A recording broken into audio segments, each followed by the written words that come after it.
Hello everyone, welcome back. So this is lecture number 7. So in this lecture we are going to do a lot of proofs. I hope you are ready for the proofs. In the all previous 6 lectures we have tried to understand what exactly are groups, how we can observe these properties through the Cayley tables for finite groups. Then we observed what is the order of the group, what is the order of an element. We observed the integral power, how a raised to power n is calculated for n positives, right?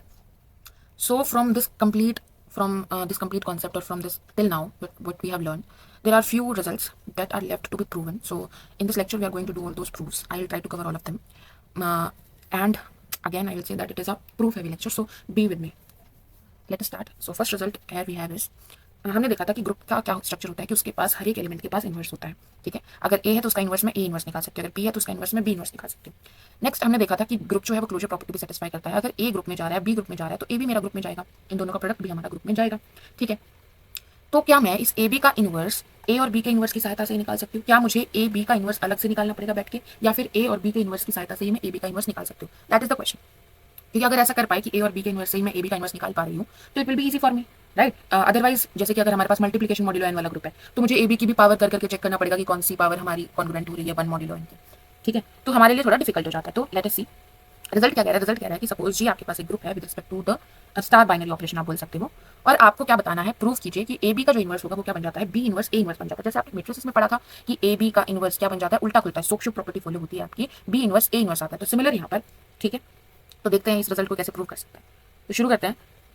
Let us से इन्होंने बोला कि for all a b belongs to G हमें दिखाना है. तो let us से ए comma B हमारा कहाँ पर है, जी में. अगर ए कॉमा बी जी में और जी हमारा क्या है, ग्रुप है, तो हम ये बोल सकते हैं कि A inverse there exist A inverse belongs to G such that A star A inverse किसके बराबर होगा, ए इनवर्स स्टार ए के बराबर होगा, जो कि आइडेंटिटी ऑफ द ग्रुप के बराबर होगा. आइडेंटिटी को हम इन जनरल इसे रिप्रेजेंट करते हैं.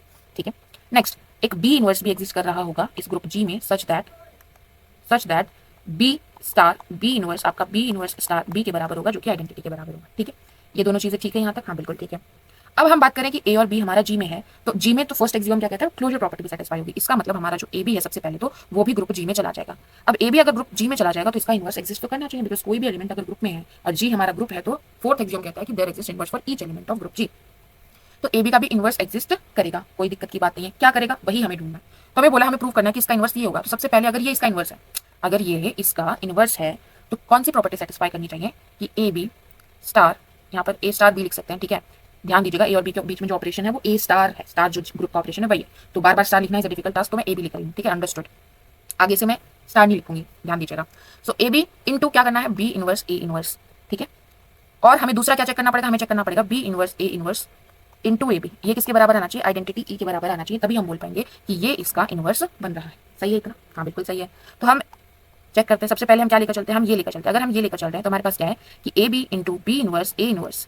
ठीक है, तो हम यहाँ पर एसोसिएटिविटी लगा सकते हैं, एसोसिएटिविटी होल्ड फॉर ग्रुप. तो यह आ जाएगा हमारे पास a b b inverse A inverse आ जाएगा, which is equals to a. अगर बी इंटू बी इनवर्स लिखा हुआ है तो b into B inverse is equals to identity, तो ये जगह ए ई ए. फिर हमने देखा था कि आइडेंटिटी को अगर मैं किसी भी ग्रुप के एलिमेंट के साथ ऑपरेट करती हूँ तो वापस से मेरे पास क्या आ जाता है, वापस से ए आ जाता है, वापस से क्या आ जाता है, ए आ जाता है, वही एलिमेंट आ जाएगा. सो ए इंटू ए इनवर्स. अब ए इंटू ए इनवर्स क्या आ जाएगा, आइडेंटिटी आ जाएगा. तो हमने देखा कि ये तो हमारा आइडेंटिटी बन गया. अब ये चेक कर लेते हैं, ये लेकर चलते हैं बी इनवर्स ए बी. तो हमारे पास एसोसिएटिविटी लगाकर क्या आ जाएगा, बी इनवर्स ए बी.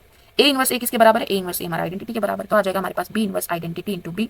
यहाँ पर अगेन एसोसिएटिविटी लगाएंगे तो ये किसके बराबर आ जाएगा, बी के बराबर. बी इनवर्स बी, क्योंकि बी के बराबर क्यों आ गया, क्योंकि आइडेंटिटी एलिमेंट है. जब बी के साथ ऑपरेट करेगा तो वापस से बी दे देगा.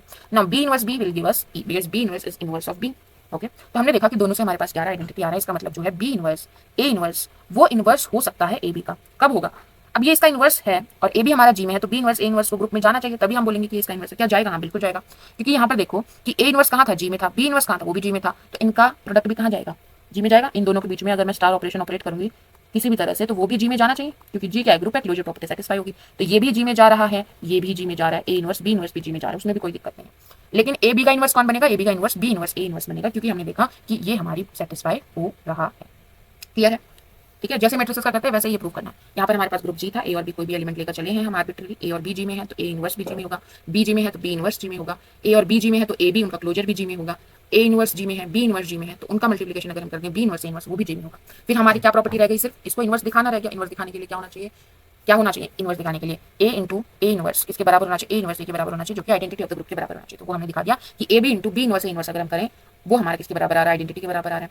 दूसरा अगर हम बी इनवर्स ए इनवर्स इंटू ए बी करें तो वो भी हमारा आइडेंटिटी के बराबर आ रहा है. आई होप ये क्लियर होगा. रिजल्ट वन क्लियर है। अब हम आगे बढ़ते हैं। अब हमारे जो रिजल्ट्स हैं वो किस पर बेस्ड है, इंटीग्रल पावर पर बेस्ड कुछ रिजल्ट्स हैं। तो इंटीग्रल पावर के बारे में हमने क्या बात की थी कि अगर हमारे पास पॉजिटिव इंटीग्रल पावर है ए रेज़ टू पावर एन है तो हम क्या करते हैं, ए टाइम्स मल्टीप्लाई करते हैं ए को, सॉरी एन टाइम्स रखते हैं ए को, और उसके बीच में हम क्या करते हैं, ग्रुप का ऑपरेशन लगाते हैं जो भी है। ठीक है, यही था। हाँ यही था। फिर सवाल पैदा होता है क्या ये जो इंटीग्रल पावर हम निकाल रहे हैं क्या ये ग्रुप का सदस्य बनी रहेंगी या ग्रुप से बाहर चली जाएंगी। तो अगर हमारा ए ग्रुप का एलिमेंट है, जी ग्रुप का एलिमेंट है, तो ए स्क्वायर क्या ग्रुप का एलिमेंट होगा, बताओ ना। ए ग्रुप में है, हाँ है। ए स्क्वायर का मतलब क्या, ए स्टार ए, राइट। अगर हम बाइनरी ऑपरेशन स्टार लेकर चले ग्रुप पर, तो सिंस ए हमारा ग्रुप में है, दूसरा ए भी, ए दूसरा एलिमेंट मतलब वही एलिमेंट है, ग्रुप जी से ही आया, हाँ बिल्कुल। तो ए स्टार ए वो ग्रुप में जाएगा, बिल्कुल जाएगा। क्यों, क्योंकि ग्रुप में क्लोजर प्रॉपर्टी हमारी होल्ड करते थे। हमने देखा ए स्क्वायर ग्रुप में चला गया। अब अगर ए स्क्वायर ग्रुप में चला गया तो क्या ए क्यूब ग्रुप में चला जाएगा, वो भी चला जाएगा, क्योंकि ए क्यूब क्या, ए स्टार ए, ये ग्रुप में जा रहा है, ये भी ग्रुप में है, ये भी ग्रुप में है, तो इस पर स्टार लगाया बीच में, तो क्लोजर प्रॉपर्टी अभी भी होल्ड करनी चाहिए। तो जो आने वाला है वो भी हमारा ग्रुप का सदस्य बनना चाहिए। ठीक है, तो कोई भी अगर आप इंटीग्रल पावर रेज करेंगे, पॉजिटिव इंटीग्रल पावर, तो वो आपकी ग्रुप का हिस्सा बनेगी किसी भी एलिमेंट के लिए। ठीक है, तो आप ग्रुप जी का कोई भी एलिमेंट उठाइए, उसकी पावर करते जाइए, तो उसको पावर जो है वो ग्रुप में आती ही जाएंगी। ठीक है, ओके। ये जो रिजल्ट्स हैं इनमें बात की गई है कि हमने पॉजिटिव इंटीग्रल पावर की तो बात कर ली, नेगेटिव की क्या बात करेंगे। ठीक है, जीरो अगर है तो क्या कहेंगे। और हमने जो एक्सपोनेंट का इन जनरल आपने पढ़ा होगा, पावर्स की अलजेब्रा होती है कि भाई अगर ए रेज़ टू पावर एक्स है, ए रेज़ टू पावर एम है, B raise to power N है, तो पावर्स ऐड हो जाती हैं, डिवाइड में तो माइनस हो जाती हैं। ठीक है, ए raise to power m raise to power N है तो वो मल्टीप्लाई हो जाती हैं। इस तरह से पढ़ा है अलजेब्रा, तो क्या वो यहाँ पर भी होल्ड करेगा, तो वो हमें अब यहाँ पर देखना है। तो सबसे पहले तो हम जीरो की बात कर लेते हैं। तो इन जनरल हमने देखा रियल्स में जब हम देखते हैं तो हमने क्या डिफाइन किया कि 2 की पावर अगर हम जीरो रखते हैं तो क्या हो जाता है, 1 हो जाता है। अगर 1/2 की पावर जीरो रखेंगे तो क्या हो जाएगा, 1 हो जाएगा। तो किसी भी नॉन जीरो एलिमेंट की तुम रियल नंबर की पावर जीरो रखते हो तो आपके पास क्या आ जाता है, 1 आ जाता है। तो 1 क्या है, मल्टीप्लिकेटिव आइडेंटिटी है, राइट। तो अगर हम रियल का लें एक्सेप्ट जीरो, तो आर स्टार अगर हम लें अंडर मल्टीप्लिकेशन तो उसकी मल्टीप्लिकेटिव आइडेंटिटी क्या बनेगी, 1 बनेगी। तो हमने क्या ऑब्जर्व किया, अगर मैं आर स्टार से कोई भी एलिमेंट लेकर आ रही हूँ और उसकी पावर जीरो कर रही हूँ तो 1 होगा। ये हमारा एस्टेब्लिश्ड फैक्ट है। ठीक है, ए रेज़ टू पावर जीरो क्या होता है, 1 के बराबर होता है। तो इसी को हमने जनरलाइज किया सभी ग्रुप्स पर। हमने क्या कहा कि अगर ए रेज़ टू पावर जीरो है, ए आपका कहाँ से आ रहा है, ग्रुप जी से आ रहा है, तो a raise to power zero आपका आइडेंटिटी के बराबर हो जाता है। क्योंकि ए रेज़ टू पावर एन हम कैसे डिफाइन करते हैं कि ए को हमें एन टाइम्स लिखना था। अब अगर ए रेज़ टू पावर जीरो तो क्या करोगे, जीरो टाइम्स लिखना, जीरो तो जीरो है, मतलब एक भी बात नहीं लिखना। ठीक है, तो उसको हमने डिफाइन किया कि a raise to power zero आपका किसके बराबर हो जाता है, जो आपकी ग्रुप है उसकी आइडेंटिटी के बराबर होगा for all a belongs to group G. ठीक है, यहाँ तक क्लियर है, ये रिजल्ट हमारा क्लियर हो गया। अच्छा, अभी अभी हमने ऊपर क्या देखा था कि ए बी का इनवर्स क्या हो जाता है, बी इनवर्स ए इनवर्स हो जाता है। तो अगर आपसे कोई ए एन का इनवर्स पूछ ले तो वो क्या होगा, a raise to power N का इनवर्स अगर आपसे पूछे तो क्या होगा। इस डेफिनेशन से ए रेज़ टू पावर एन क्या है, ए कितनी टाइम्स लिखा, एन टाइम्स लिखा, उसका क्या निकालना, इनवर्स निकालना। तो इनवर्स उल्टा खुलेगा, तो ए इनवर्स हो जाएगा कितनी बार, एन टाइम्स। तो हमारे पास क्या आ जाएगा, ए इनवर्स की पावर एन आ जाएगा। तो अगर ए की कोई भी आपने इंटीग्रल पावर रेज की, पॉजिटिव इंटीग्रल पावर रेज की, और उसका आपको इनवर्स निकालना है, इनवर्स पूछ लिया, तो क्या करना है आपको, यानी ए के इनवर्स को कितनी बार मल्टीप्लाई कर देना, एन टाइम्स मल्टीप्लाई कर देना है। ठीक है, तो यहाँ से हमने क्या देखा कि हम जो पावर्स हैं वो इनको इंटरचेंज कर सकते हैं। अगर ए की पावर एन की पावर -1 है तो उसको मैं ए की पावर -1 करके फिर पावर एन कर सकती हूँ, दोनों क्या है, बराबर ही आ रहे हैं। ठीक है, समझ आया, ऑब्जर्व कर पा रहे हो यहाँ से। अच्छा, पावर्स के बारे में एक और रिजल्ट ध्यान रखिएगा कि अगर आपके पास ए है जी से, तो ए की पावर एन हमेशा फॉर ऑल नेचुरल नंबर्स, जैसे जैसे आप ए की पावर्स निकालते जाओगे पॉजिटिव पावर्स, वो हमेशा कहाँ जाएंगे, ग्रुप जी में जाएंगे। क्यों, क्योंकि क्लोजर प्रॉपर्टी होल्ड करती है। ठीक है, तो ए अपनी पावर्स के साथ हमेशा क्या करता है, कम्यूट करता है। ए अपनी पावर्स के साथ क्या करता है, कम्यूट करता है। अब एक बात बताओ मुझे, 2 * 2 लिखूं चाहे उनको ऊपर आगे पीछे कर दूं, 2 * 2 कर दूं, कुछ फर्क पड़ना है, नहीं पड़ना है। तो a raise to power N है क्या, बेसिकली ए को एन टाइम्स लिखना है और उसके साथ ए मल्टीप्लाई हुआ है, तो सेम ही बात है। एसोसिएटिविटी लगा के तुम इधर एन बना लो, इधर एन के ऊपर ब्रैकेट लगा लो, इधर ए को इकलौता अलग छोड़ दोगे एसोसिएटिविटी लगा के। ठीक है, तो हमेशा जो ए है वो अपनी पावर्स के साथ क्या करता है, कम्यूट करता है। यहाँ पर आप पीएमआई लगा सकते हैं, एन = 1 के लिए। अगर n 1 रखेंगे तो हमारे पास आ जाएगा ए स्क्वायर, कहाँ आ जाएगा, जी में। तो क्या a × a स्क्वायर × a के बराबर हो जाएगा। n अगर हम 1 रखेंगे तो सॉरी 1 ऐसा आ जाएगा। तो यहाँ पर क्या, ये भी a स्क्वायर बनना है, ये भी a स्क्वायर बनना है, बराबर आ जाएगा। फिर हम k के लिए मान लीजिए और k+1 के लिए प्रूव कर दीजिए। ऐसे करके आप प्रूव कर सकते हैं कि a अपनी पावर्स के साथ क्या करता है, कम्यूट करता है, अगर a आपका ग्रुप जी से आ रहा है तो। ठीक है, अब नेक्स्ट रिजल्ट हम जो देख रहे हैं यहाँ पर, जो आपका रिजल्ट नंबर 2 लिखा हुआ है कि a raise to power -n जो है वो किसके बराबर हो जाता है, a raise to power -1 raise to power n के बराबर हो जाता है फॉर n > 0। अगर n आपका पॉजिटिव इंटीजर है तो ये रिजल्ट आपका होल्ड करता है। अब हम क्या डिफाइन करने की कोशिश कर रहे हैं कि a की पावर में अगर हमारे पास नेगेटिव n है, मतलब पावर हमारी एक नेगेटिव इंटीग्रल है, तो उसको कैसे लिखेंगे। तो उसको हमने डिफाइन किया, a raise to power -n क्या है, basically simply a raise to power n का इनवर्स है। क्या है, a raise to power n का इनवर्स है। ठीक है, a raise to power n के इनवर्स को हम a raise to power -n लिख रहे हैं, और ये क्या है, ये हमारा a रेज़ टू पावर -1 की पावर n के बराबर है। तो हमने नेगेटिव इंटीग्रल पावर को कैसे डिफाइन किया कि अगर आपको a raise to power -n लिख कर दिया है, इसका मतलब क्या है, आपको a रेज़ टू पावर -1 को n टाइम्स मल्टीप्लाई करना है। अब जैसे -1 अलग किया तो n हमारा एक पॉजिटिव इंटीजर हो गया, पॉजिटिव इंटीजर के लिए हमने इसको डिफाइन किया, n पॉजिटिव तो -n नेगेटिव, ये हमारा नेगेटिव इंटीजर है। तो अगर आपको जैसे कि रियल नंबर का सेट अगर हम लिखें आर स्टार अंडर मल्टीप्लीकेशन, ठीक है, तो अगर 2 की पावर -3 लिख कर दिया है तो क्या लिखते हो? इसका मतलब क्या है? इसका मतलब क्या है कि भाई हम 1/2 की पावर 3 लिख सकते हैं। ये जो तुमने 1/2 किया, ये क्या था? ये 2 का इनवर्स ही तो है, 2 का मल्टीप्लिकेटिव इनवर्स ही तो है, राइट? उसी को तुमने 1/2 किया। हम यही तो करते हैं भाई, 2 की पावर अगर तुम्हें नेगेटिव दिख रही है तो उसको डिनोमिनेटर में ले जाओ, पॉजिटिव हो जाएगी। तो वो क्यों बन रहा है? वो इसी तरह बन रहा है। इसी को हमने जनरलाइज किया है ग्रुप्स के लिए कि ग्रुप में किसी एलिमेंट की अगर नेगेटिव पावर दी गई है तो उसको कैसे डिफाइन करेंगे। तो उसको क्या करना है भाई, आपको ए इनवर्स की पावर n लिख दो, जो कि किसके बराबर है? A raise to power n के इनवर्स के बराबर। तो यहाँ से एक बात क्लियर होगी कि ए रेज टू पावर n का इनवर्स आपसे पूछ रहा है तो वो क्या हो जाएगा? A raise to power -n हो जाएगा। क्लियर है सेकंड रिजल्ट? ठीक है। अब जो नेक्स्ट रिजल्ट है वो क्या कह रहा है कि ए रेज टू पावर n+1 जो है वो आपका बराबर है किसके? A raise to power n into a के बराबर है। ये क्या कह रहा है? ये कह रहा है कि आप एक एक करके जो है वो पावर घटा सकते हैं। जैसे कि अगर मुझे दिया गया है, सपोज मुझे दिया गया 4⁻3, इसको मैं 4⁻2 इंटू 4 लिख सकती हूँ। फिर 4⁻2 को मैं 4 इंटू 4 लिख सकती हूँ। ऐसे करके मैं पावर्स को रिड्यूस करते हुए जा सकती हूँ। 4 की पावर 20 लिखा है तो इसको 4⁻19 इंटू 4 लिखा जा सकता है। देन 4⁻18 इंटू 4 इंटू 4 लिखा जा सकता है। देन इसको 4⁻17 इंटू 4 इंटू 4 लिखा जा सकता है। और ऐसे रिड्यूस करते हुए आपका लास्ट में क्या आ जाएगा? 4 इंटू 4 इंटू 4 कितनी बार? 20 टाइम्स आ जाएगा। ऐसे किया जा सकता है। रियल में तो कर लेते हैं। ग्रुप्स के लिए भी हमने ये प्रॉपर्टी लिखी है कि ए रेज टू पावर n+1 को हम a raise to power n into a, यहाँ पर ये जो है ये ग्रुप का ऑपरेशन, ठीक है, लिखा जा सकता है for all n belongs to integer. ठीक है, क्लियर है? अब देखो कैसे, अगर n हमारा पॉजिटिव हुआ, अगर n हमारा पॉजिटिव हुआ, ग्रेटर देन 0 हुआ, तो n+1 भी एक पॉजिटिव पावर है। तो a raise to power n+1 का क्या मतलब है कि हमने a को कितनी बार लिखा? n+1 टाइम्स लिखा। जैसे ही मैंने इसको n+1 टाइम्स लिखा तो मैं एसोसिएटिविटी लगा के a n टाइम्स वाला अलग कर लूंगी, डॉट a अलग छोड़ दूंगी। ये मेरा क्या बन जाएगा? a raise to power n dot a बन जाएगा। ठीक है, अगर हमारा n 0 हुआ तो भी कोई दिक्कत नहीं है। n अगर 0 हुआ, n अगर 0 हुआ तो ये क्या बन जाएगा? a की पावर 1, राइट? वो तो a की पावर 1 की बराबर ही है। ठीक है, दूसरा अगर n हमारा -1 हुआ, अगर n हमारा -1 हुआ तो ये क्या बन जाएगा? इधर हमारा बन जाएगा a रेज़ टू पावर -1+1 यानी a रेज़ टू पावर 0।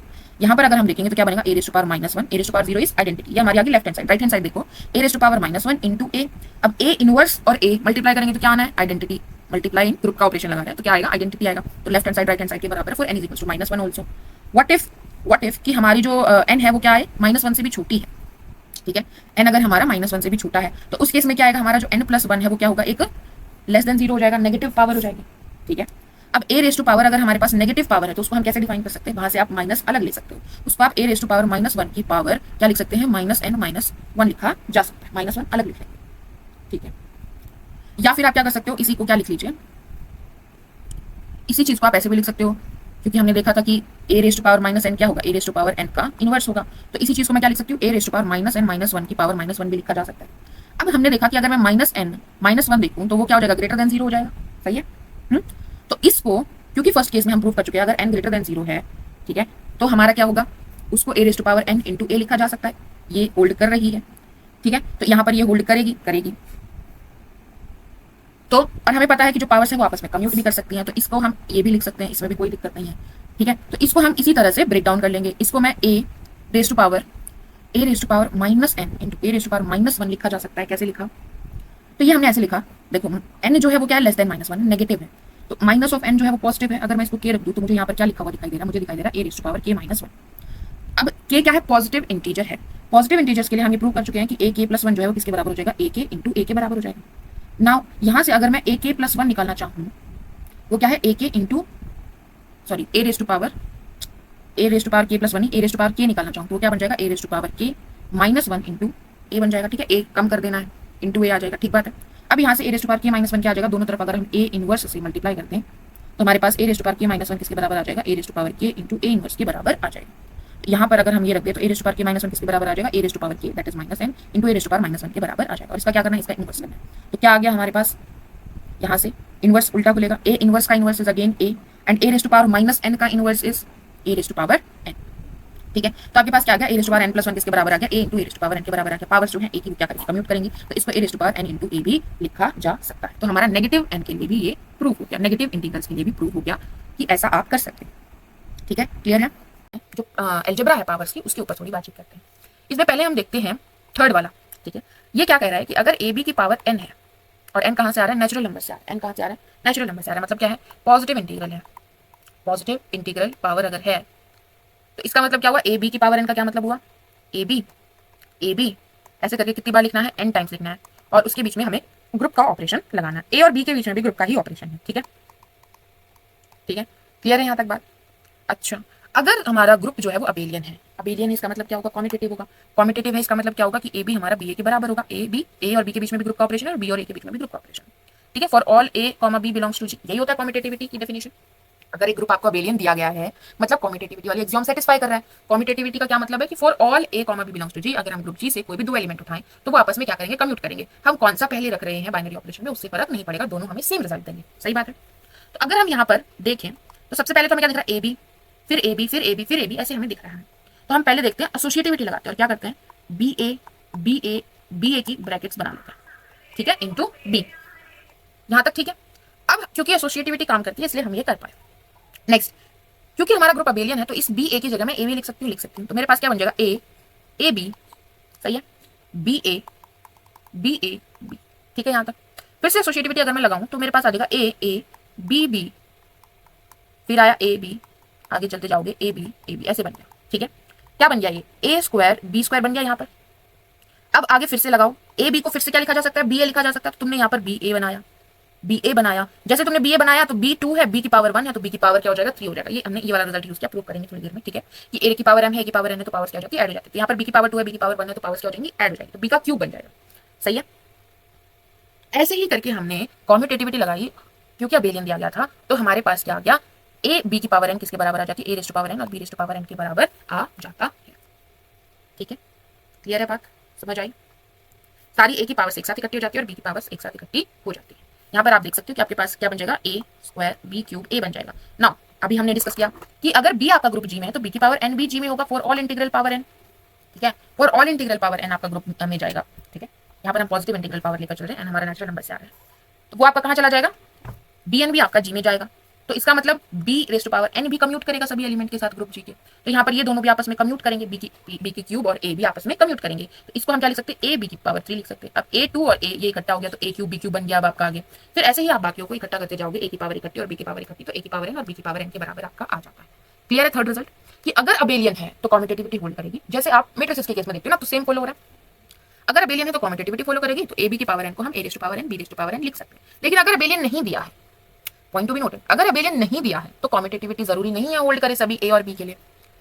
तो हम ऐसा नहीं लिख सकते, ऐसा हम नहीं लिख सकते। आपको इस डेफिनेशन से ही जाना पड़ेगा कि ए बी की पावर एन क्या होगा, ए बी आपको एन टाइम्स लिखना होगा और फिर उससे आगे आपको बढ़ना होगा। ठीक है, थर्ड रिजल्ट क्लियर है? ओके, अब इसी में फोर्थ रिजल्ट देखो। फोर्थ रिजल्ट क्या कह रहा है कि ई रेस्ट टू पावर एन जो है वो आपका क्या होता है, हमेशा आइडेंटिटी के बराबर होगा, चाहे एन आप कुछ भी ले लो। देखो कैसे, अब ई क्या है, आइडेंटिटी है। E raise to power N का क्या मतलब है कि आपको ई लिखना है कितनी बार, एन टाइम्स लिखना है।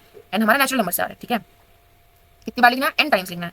एन टाइम्स लिखना है तो आइडेंटिटी के साथ किसी भी चीज को अगर मल्टीप्लाई करोगे, आइडेंटिटी खुद को ही चाहे मल्टीप्लाई करो तो क्या देगा, वो आइडेंटिटी ही देगा। तो E raise to power N आपका ई होगा for all N belongs to natural number. कुछ भी चाहे आप नेचुरल नंबर ले लो, 1 ले लो, 2 ले लो, 3 ले लो, सभी के लिए ई रेस्ट टू पावर एन आपका ई के बराबर होगा।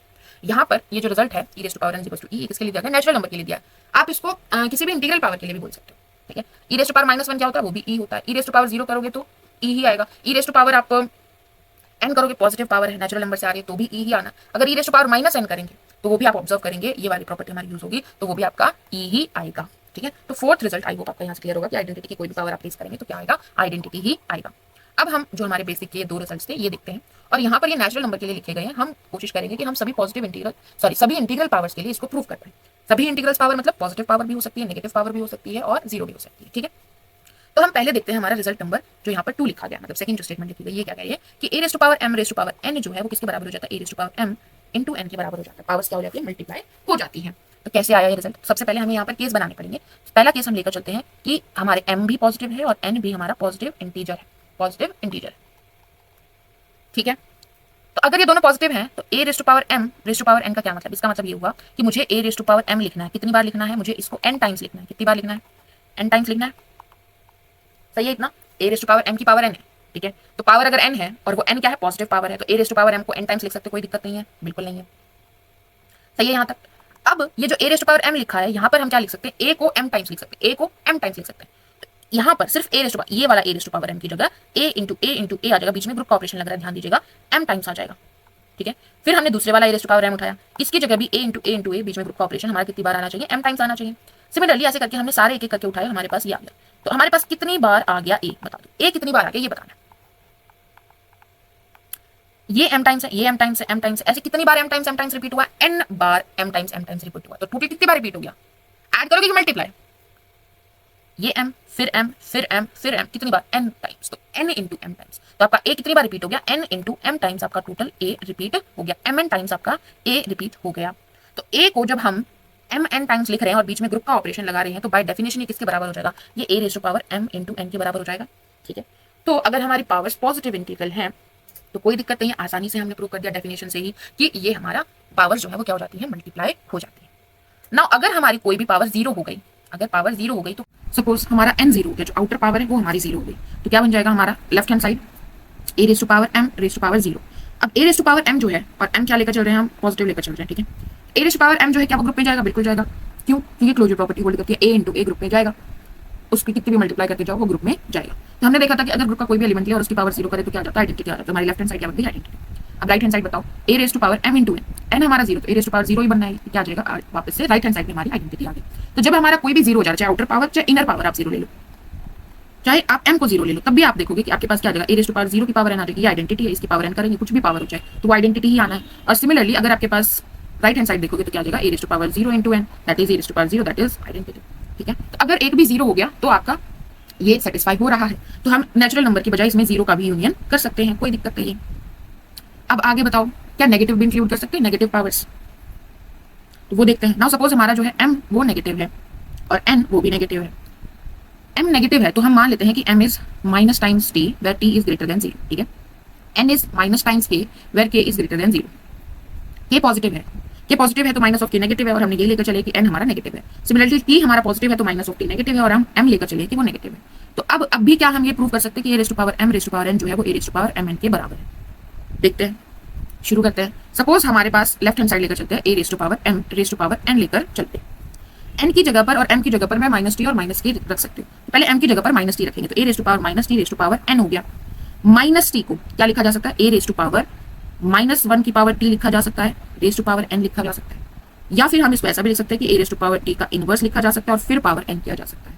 सही है, दोनों तरीके से अगर हम देखें, इसको देखते हैं तो यहाँ पर क्या है, a raise to power minus one को हमें क्या करना है, अंदर t टाइम्स मल्टीप्लाई करना है। सही है, t इज पॉजिटिव इंटीजर, तो पॉजिटिव पावर तो हमने ऐसे डिफाइन की थी, अगर a रेज़ टू पावर है ना, इसका मतलब क्या है कि a को हमें n टाइम्स मल्टीप्लाई करना है। So this is what it is. अब n रखो यहाँ पर, n क्या है, माइनस टाइम्स k, जिसको क्या लिखा जा सकता है, माइनस वन, क्या लिखा जा सकता है, a, इसको हम ऐसा लिख सकते हैं माइनस वन और बाहर k लिखा जा सकता है। सही है, अब हमें क्या करना है, a inverse dot a inverse dot a inverse t times और उसका इनवर्स निकालना है। तो जब हमारे पास ऐसा होता है कि a1 a2 a3 और इनका इनवर्स निकालना, तो इनवर्स उल्टा खुलता है, क्या हो जाएगा, a3 inverse a2 inverse a1 inverse ऐसे आ जाएगा। तो यहाँ पर उल्टा खुलेगा इनवर्स, a इनवर्स का इनवर्स दैट इज a आ गया, फिर a इनवर्स का इनवर्स दैट इज a आ गया। तो आपके पास अंदर क्या आ जाएगा, ऐसे करते हुए a आ जाएगा, कितनी बार, t टाइम्स आपके पास अंदर a आ जाएगा। ठीक है, और उसकी पावर बाहर k है। सही है इतनी बात, हाँ सही है। तो अंदर जब हमने a को मल्टीप्लाई कर दिया t टाइम्स तो ये a raise to power t बन गया और उसकी बाहर पावर कितनी है, k है। ये पॉजिटिव पावर है, ये भी पॉजिटिव पावर है। पॉजिटिव पावर्स के लिए तो हम प्रूव कर चुके हैं कि ये किसके बराबर हो जाएगा, a raise to power t के बराबर हो जाएगा। कोई दिक्कत नहीं है। सही है, अब यहाँ पर क्या कर सकते हैं, माइनस टी माइनस के किया जा सकता है, इसमें कोई दिक्कत है क्या, नहीं है, माइनस माइनस प्लस ही आना है, ये टी के ही बन जाएगा। ठीक है, तो a raise to power t के को हम ऐसे लिख सकते हैं और फिर माइनस टी की जगह मैं क्या लिख सकती हूँ, m लिख सकती हूँ और माइनस के की जगह n लिख सकती हूँ। तो हम क्या लेकर चले थे, हम a raise to power m raise to power n लेकर चले थे और उसको हमने किसके बराबर प्रूव कर दिया, a raise to power mn के बराबर प्रूव कर दिया, इवन इफ m और n हमारे क्या हो, नेगेटिव इंटीजर्स। तो हमारी ये जो सेम रिजल्ट है ये आपका नेगेटिव इंटीजर्स के लिए भी प्रूव हो गया। ठीक है, समझ आया। अगर एक नेगेटिव है दूसरा पॉजिटिव है तो वहां भी आपका हो जाएगा। ऐसे ही आपको सिंपल सब्स्टिट्यूशन करना है, जो नेगेटिव है ना उसकी जगह माइनस टाइम टी रख लो।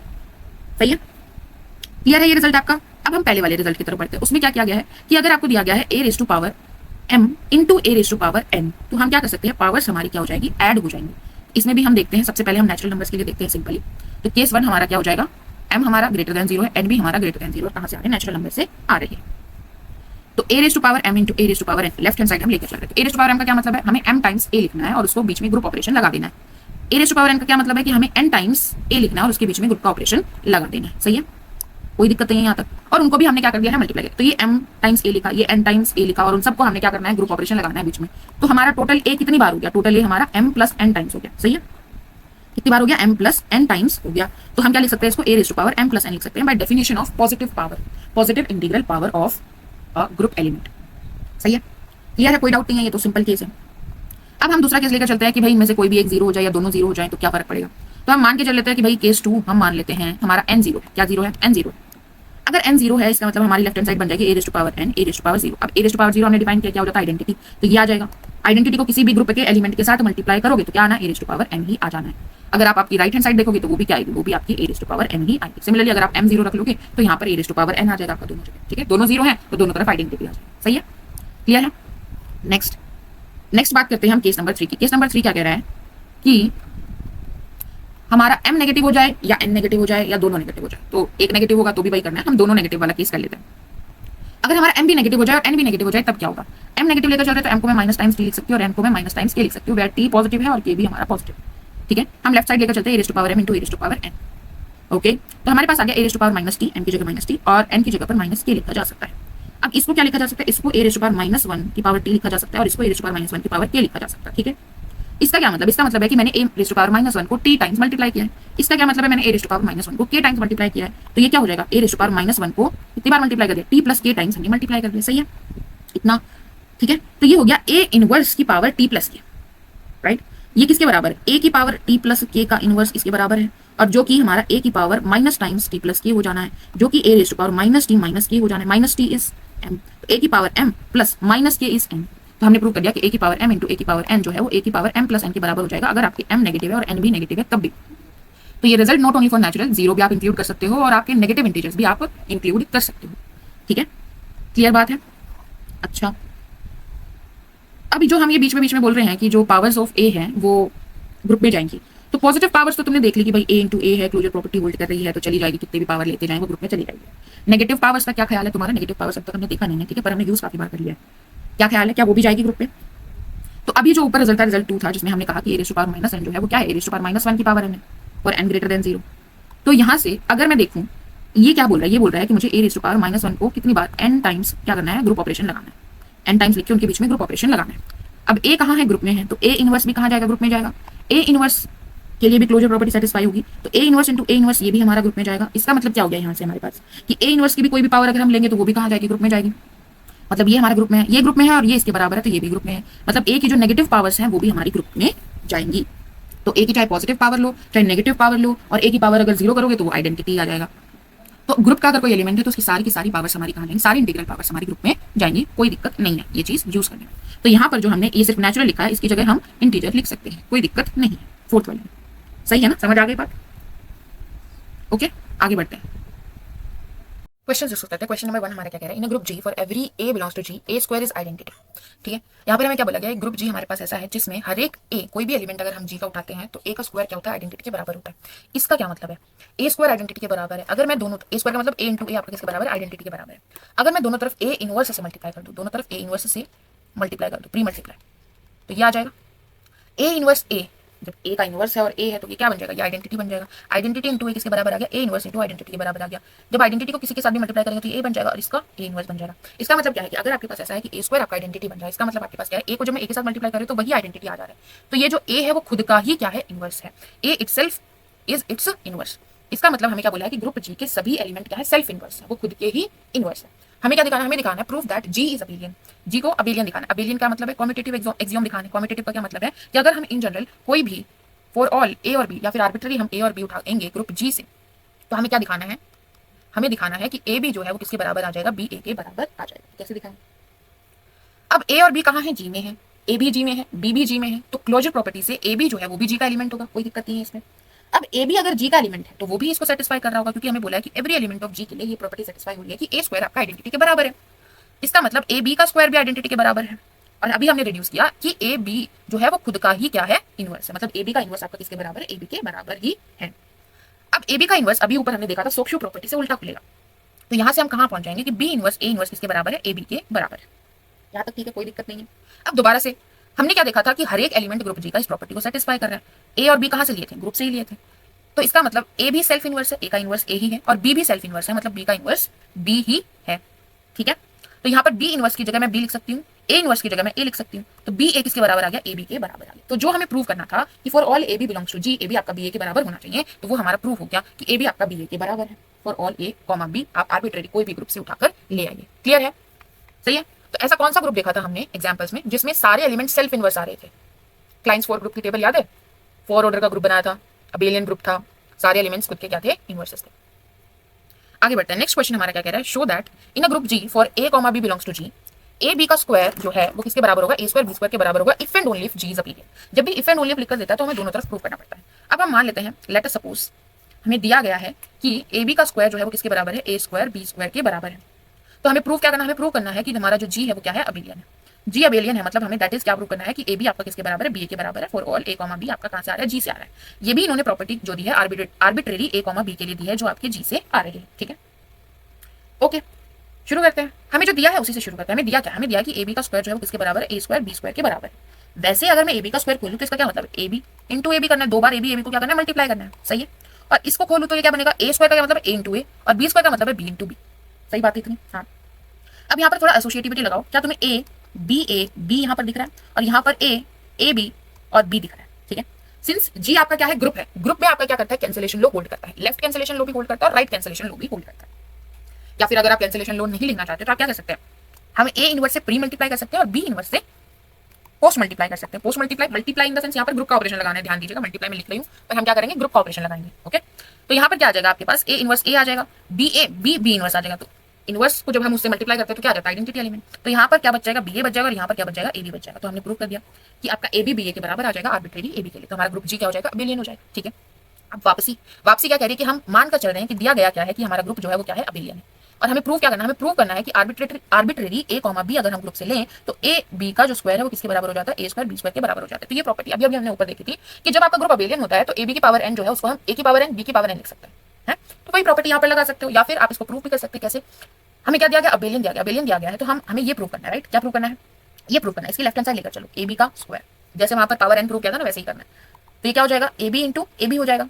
हमें ग्रुप अबेलियन दिया, एसोसिएटिविटी लगाकर इसका हम एक ब्रैकेट बना सकते हैं और इसकी जगह फिर हम ए बी सब्सटीट्यूट कर सकते हैं। तो आ गया ए स्क्वायर बी स्क्वायर। ठीक है, तो इनवर्स भी प्रूव हो गया, कन्वर्सली भी प्रूव हो गया, मतलब ठीक है। फर्स्ट स्टेटमेंट क्लियर है, show that in a group G for a b belongs to G. अगर आपके पास ये कंडीशन सेटिस्फाई हो रही है कि ए बी का स्क्वायर ए स्क्वायर बी स्क्वायर के बराबर है तो ये तभी होगी जब आपका ग्रुप अबेलियन होगा। और अगर ये कंडीशन सेटिस्फाई हो रही है तो मतलब ग्रुप अबेलियन है। सही है, अब नेक्स्ट स्टेटमेंट देखो। नेक्स्ट स्टेटमेंट कह रही है कि अगर आपको दिया गया है कि एक ग्रुप जी आपके पास है सच दैट ए बी की पावर एम जो है वो किसके बराबर है, ए raise to power M b raise to power N के बराबर है for 3 consecutive integers. 3 consecutive integer के लिए ये प्रॉपर्टी सेटिस्फाई हो रही है for a b. A b कहां से आ रहे हैं, ग्रुप जी से आ रहे हैं। आपको बताना है कि ये ग्रुप जी आपका क्या बन जाएगा, अबेलियन बन जाएगा अगर ये प्रॉपर्टी सेटिस्फाई हो रही है तो। नाउ सपोज क्या बोला गया है कि ए और बी मैं कहां से ले रही हूँ, ग्रुप जी से ले रही हूँ, और ये क्या कंडीशन सेटिस्फाई कर रहे हैं कि ए बी की पावर एम जो है वो a raise to power M b raise to power m के बराबर है फॉर 3 कॉन्जिक्यूटिव इंटीजर्स। ओके, तो एम अगर मैं एक एन ले लूँ, एक एन ले लेती हूँ, एक एन प्लस 1 ले लेती हूँ, एक एन प्लस 2 ले लेती हूँ, तो इन्हीं तीनों के लिए ये प्रॉपर्टी होल्ड कर रही है। इसका मतलब लिख लो कि ए बी की पावर एन जो है वो a raise to power n b raise to power N के बराबर है। नेक्स्ट, ए बी की पावर एन प्लस 1 जो है वो किसके बराबर है, ए raise to power n plus 1 b raise to power n plus 1 के बराबर है। नेक्स्ट, ए बी की पावर एन प्लस 2 जो है वो किसके बराबर है, ए की पावर एन प्लस 2 बी की पावर एन प्लस 2 के बराबर है। हमें प्रूफ क्या करना है, हमें अबेलियन प्रूफ करना है। अबेलियन प्रूफ करना है तो हमें प्रूफ करना है कि ए बी आपका बी ए के बराबर है। ठीक है, ठीक है। अब इन्होंने कॉन्जिक्यूटिव इंटीजर बोला है तो ऐसा तो कुछ बोला नहीं है कि भाई दो उनमें से एक होगा। देखो जो फर्स्ट वाला रिजल्ट था इसमें पावर 2 थी, पावर 2 थी तो हम डायरेक्ट अबेलियन बोल दे रहे थे। अब यहाँ पर तो इन्होंने कुछ बोला नहीं कि एम क्या है, कौन सी पावर है, कुछ ऐसा नहीं बोला। सही है, तो हम इन जनरल लेकर चलेंगे और हमें यहाँ से दिखाना है कि हमारा ग्रुप अबेलियन है, यानी a b is equal to b a हमें दिखाना है। तो कैसे, अच्छा सोचो कुछ इससे आगे कैसे बढ़ सकते हैं, कैसे यूज कर सकते हैं हम इन तीनों स्टेटमेंट्स को। शुरू करते हैं, हम इससे शुरू करते हैं। हमारे पास क्या दिया गया, ए बी की पावर एन प्लस 2 इसके बराबर है ए की पावर एन प्लस 2 और बी की पावर एन प्लस 2 के बराबर दिया गया है। ठीक है, हाँ बिल्कुल ठीक है। हम इसको क्या लिख सकते हैं, ए इंटू ए की पावर एन प्लस 1 लिख सकते हैं, क्योंकि हमने ऊपर देखा था कि अगर आपके पास a raise to power n plus 1 है तो उसको आप a raise to power n मतलब एक पावर कम करके एक फैक्टर बाहर निकाल सकते हो। तो वही हमने यहाँ पर किया, पावर जो है वो आपस में कम्यूट करती है तो आगे पीछे लिखने से फर्क नहीं पड़ेगा। यहाँ पर भी हम लिख सकते हैं b raise to power n plus 1 into b लिखा जा सकता है। सही है, सही है, कोई दिक्कत नहीं है। अच्छा, ए बी की पावर एन प्लस 2 का क्या मतलब है, यहाँ पर भी सेम तरीके से लिख सकते हैं। यहाँ पर भी मैं a B into A B की पावर एन प्लस 1 लिख सकती हूँ, कोई दिक्कत नहीं है। अब ए बी की पावर एन प्लस 1 किसके बराबर दी गई है, इसके बराबर दी गई है। अच्छा, यहाँ पर आगे पीछे लिखने से भी कोई फर्क नहीं पड़ेगा तो हम ऐसे ही लिखते हैं। ठीक है, तो यहाँ जाएगा हमारे पास ए बी की पावर एन प्लस 1। अब ए बी की पावर एन प्लस 1 हमें ये दिया है तो इसकी जगह लिख दीजिए ए बी ए की पावर एन प्लस 1 और बी की पावर एन प्लस 1। ठीक है, किसके बराबर है, ए raise to power n plus 1 b raise to power n plus 1 into b के बराबर है। अब यहाँ पर a raise to power n plus 1 को मैं क्या लिख सकती हूँ, a into a raise to power n plus 1 लिख सकती हूँ और b raise to power n plus 1 को मैं b into b raise to power n लिख सकती हूँ, मतलब एक पावर घटा करके वो फैक्टर अलग लिख सकते हैं, कोई दिक्कत नहीं है। तो यहाँ पर आ जाएगा a b A raise to power हमारे पास क्या आ जाएगा, a into a raise to power N और यहाँ आ जाएगा b raise to power n into b. सही है, किसके बराबर, a into a raise to power n plus 1 into b raise to power n plus 1 into b के बराबर है। सही है, अब यहाँ पर कैंसिलेशन लो लगाओगे अगर तुम तो क्या आ जाएगा तुम्हारे पास, ए कैंसिल हो गया आगे से और बी कैंसिल हो गया पीछे से, तो क्या बच गया, b A raise to power n b raise to power N किसके बराबर है तुम्हारे पास, a raise to power n plus 1 b raise to power n plus 1 के बराबर है। ये क्या बन गया, ये हमें किसके बराबर दिया है, ये हमें ए बी की पावर n प्लस 1 के बराबर दिया है, सही है, जिसको मैं a B into A B की पावर n लिख सकती हूँ। एक फैक्टर अलग कर लिया, पावर अलग कर ली, ठीक है। उसको मैं फर्दर ए बी इंटू ए की पावर n बी की पावर n कर सकती हूँ, ठीक है। अब तुम्हें क्या दिख रहा है, बी ए इंटू ए की पावर n बी की पावर n, यहाँ पर ए बी इंटू ए की पावर n बी की पावर n दिख रहा है, ठीक है। कैंसलेशन लो लगा सकते हैं। अगर तुम ये स्टेप ना भी लिखना चाहो तो यहाँ पर तुम चेंज कर सकते हो। क्या दिख रहा है यहाँ पर आपको, बी ए बी की पावर n जो है वो आपको क्या दिख रहा है, ए बी की पावर n दिख रहा है। अब ए बी जो है वो ग्रुप का एलिमेंट है तो इसकी पावर भी ग्रुप का एलिमेंट है, ग्रुप का एलिमेंट तो इनवर्स एग्जिस्ट करेगा, तो हम यहाँ पर कैंसिलेशन में लगा देंगे, तो ये हमारा दोनों तरफ से कैंसिल हो जाएगा। क्यों कैंसिल हो गया, क्योंकि इसके इनवर्स से पोस्ट मल्टीप्लाई कर दिया हमने, तो हमारे पास बी ए जो है वो ए बी के बराबर आ जाएगा, तो हमारा ग्रुप जो है वो अबेलियन प्रूव हो जाएगा। क्लियर है ना ये चीज। तो हमने बार बार वही चीज यूज किया। यहाँ पर कौन कौन सी प्रॉपर्टी यूज की हमने, कि a raise to power n plus 1 को हम a raise to power n into a लिख सकते हैं। अब ए इधर निकाल सकते हो या तुम ए इधर निकाल सकते हो, पावर्स जो है वो आपस में कम्यूट करेंगी एक नंबर की। अब ये मत करना तुम पावर ए की ले रही हो और बी के साथ कम्यूट करा दे रहे हो, वो जरूरी नहीं है। ए की पावर्स ए के साथ कम्यूट करेंगे, that is fixed, that is fact, okay. तो ये रिजल्ट हमने यहाँ पर बार बार यूज किया है, और जो यहाँ पर गिवन स्टेटमेंट्स थी इनका हमने यूज किया है। क्लियर है।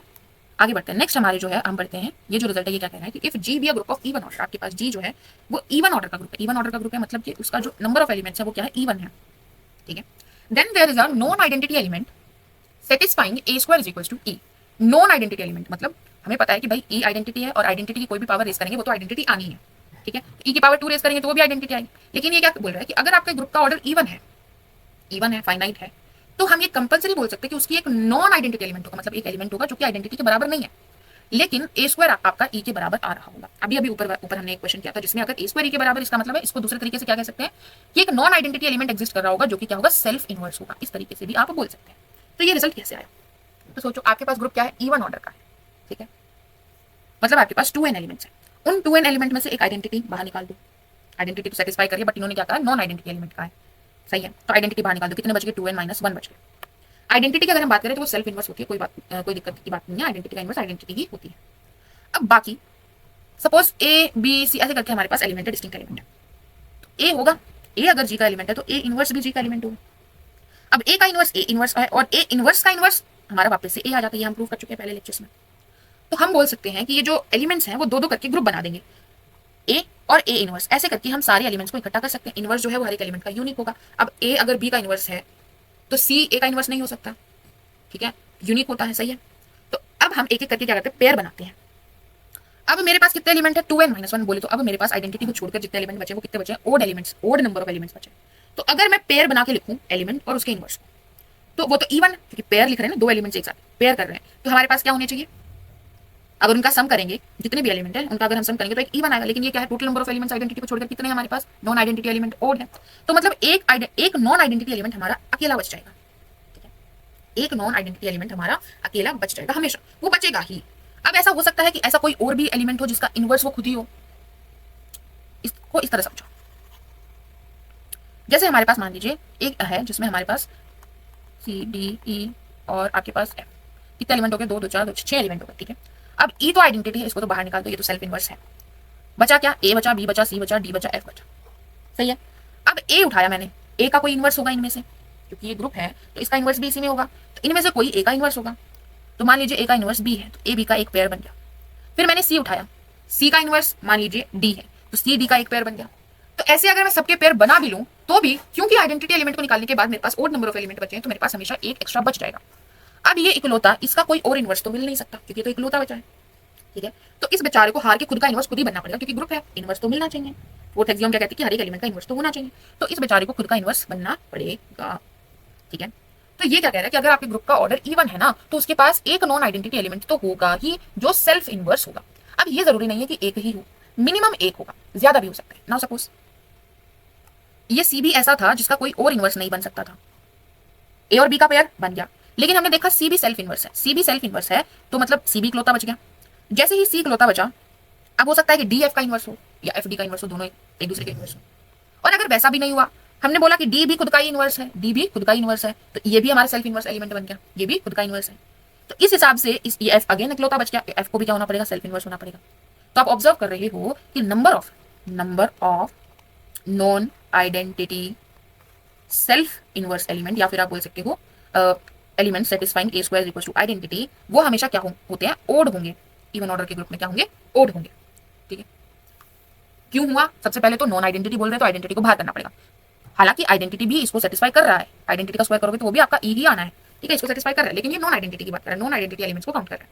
तो सबसे पहले तो नॉन आइडेंटिटी यानी एलिमेंट में से हमारे ग्रुप में से आइडेंटिटी को बाहर करना पड़ेगा। तो अब कितना ऑर्डर बच गया, ऑड नंबर ऑफ एलिमेंट्स बच गए, ठीक है, पहले इवन थे, आइडेंटिटी बाहर कर दी, तो अब ओड बच गए। अब इस ओड में से अगर हम सबके पेयर बना भी दें तो मैक्सिमम हमने पेयर बना दिए तो फिर भी एक तो बचेगा, क्योंकि ओड है, ओड तो डिविजिबल होता नहीं है 2 से, तो एक बचेगा। तो एटलीस्ट एक तो नॉन आइडेंटिटी एलिमेंट होगा जो सेल्फ इनवर्स होगा और इस इक्वेशन को सेटिस्फाई कर रहा होगा, लेकिन उससे ज्यादा भी हो सकते हैं। अब अगर उससे ज्यादा होंगे तो हमेशा ओड नंबर में होंगे, ठीक है, सही है, समझ आई बात, हमेशा ओड नंबर होंगे, इवन नंबर में non identity element satisfying this नहीं होंगे। ओके, आगे बढ़ते हैं। नेक्स्ट रिजल्ट है हमारा, ये क्या कह रहे हैं, हमने पढ़ा था order of an element, order of an element क्या पढ़ा था, smallest positive integer n such that a raised to power n आपका क्या आ रहा है, आइडेंटिटी आ रहा है, ये पढ़ा था। ओके, तो यहाँ पर हमारे पास उससे आगे हम थोड़ा बढ़ रहे हैं, बोला गया है कि अगर a raised to power m आपके पास आइडेंटिटी दिया गया है तो इसका क्या मतलब है। क्या ऐसा दिया जाने से हम डायरेक्टली बोल सकते हैं कि m आपका ऑर्डर ऑफ a बन जाएगा, ऑर्डर ऑफ एलिमेंट a बन जाएगा इन दिस ग्रुप जी? नहीं, क्योंकि हमने जो डेफिनेशन दी थी उसमें क्या बोला था, स्मॉलेस्ट पॉजिटिव इंटीजर। तो हमें ये चेक करना पड़ेगा कि ये स्मॉलेस्ट है कि नहीं। अगर ये स्मॉलेस्ट है तभी ये ऑर्डर बनेगा, अगर स्मॉलेस्ट नहीं है तो कुछ और भी ऑर्डर बन सकता है।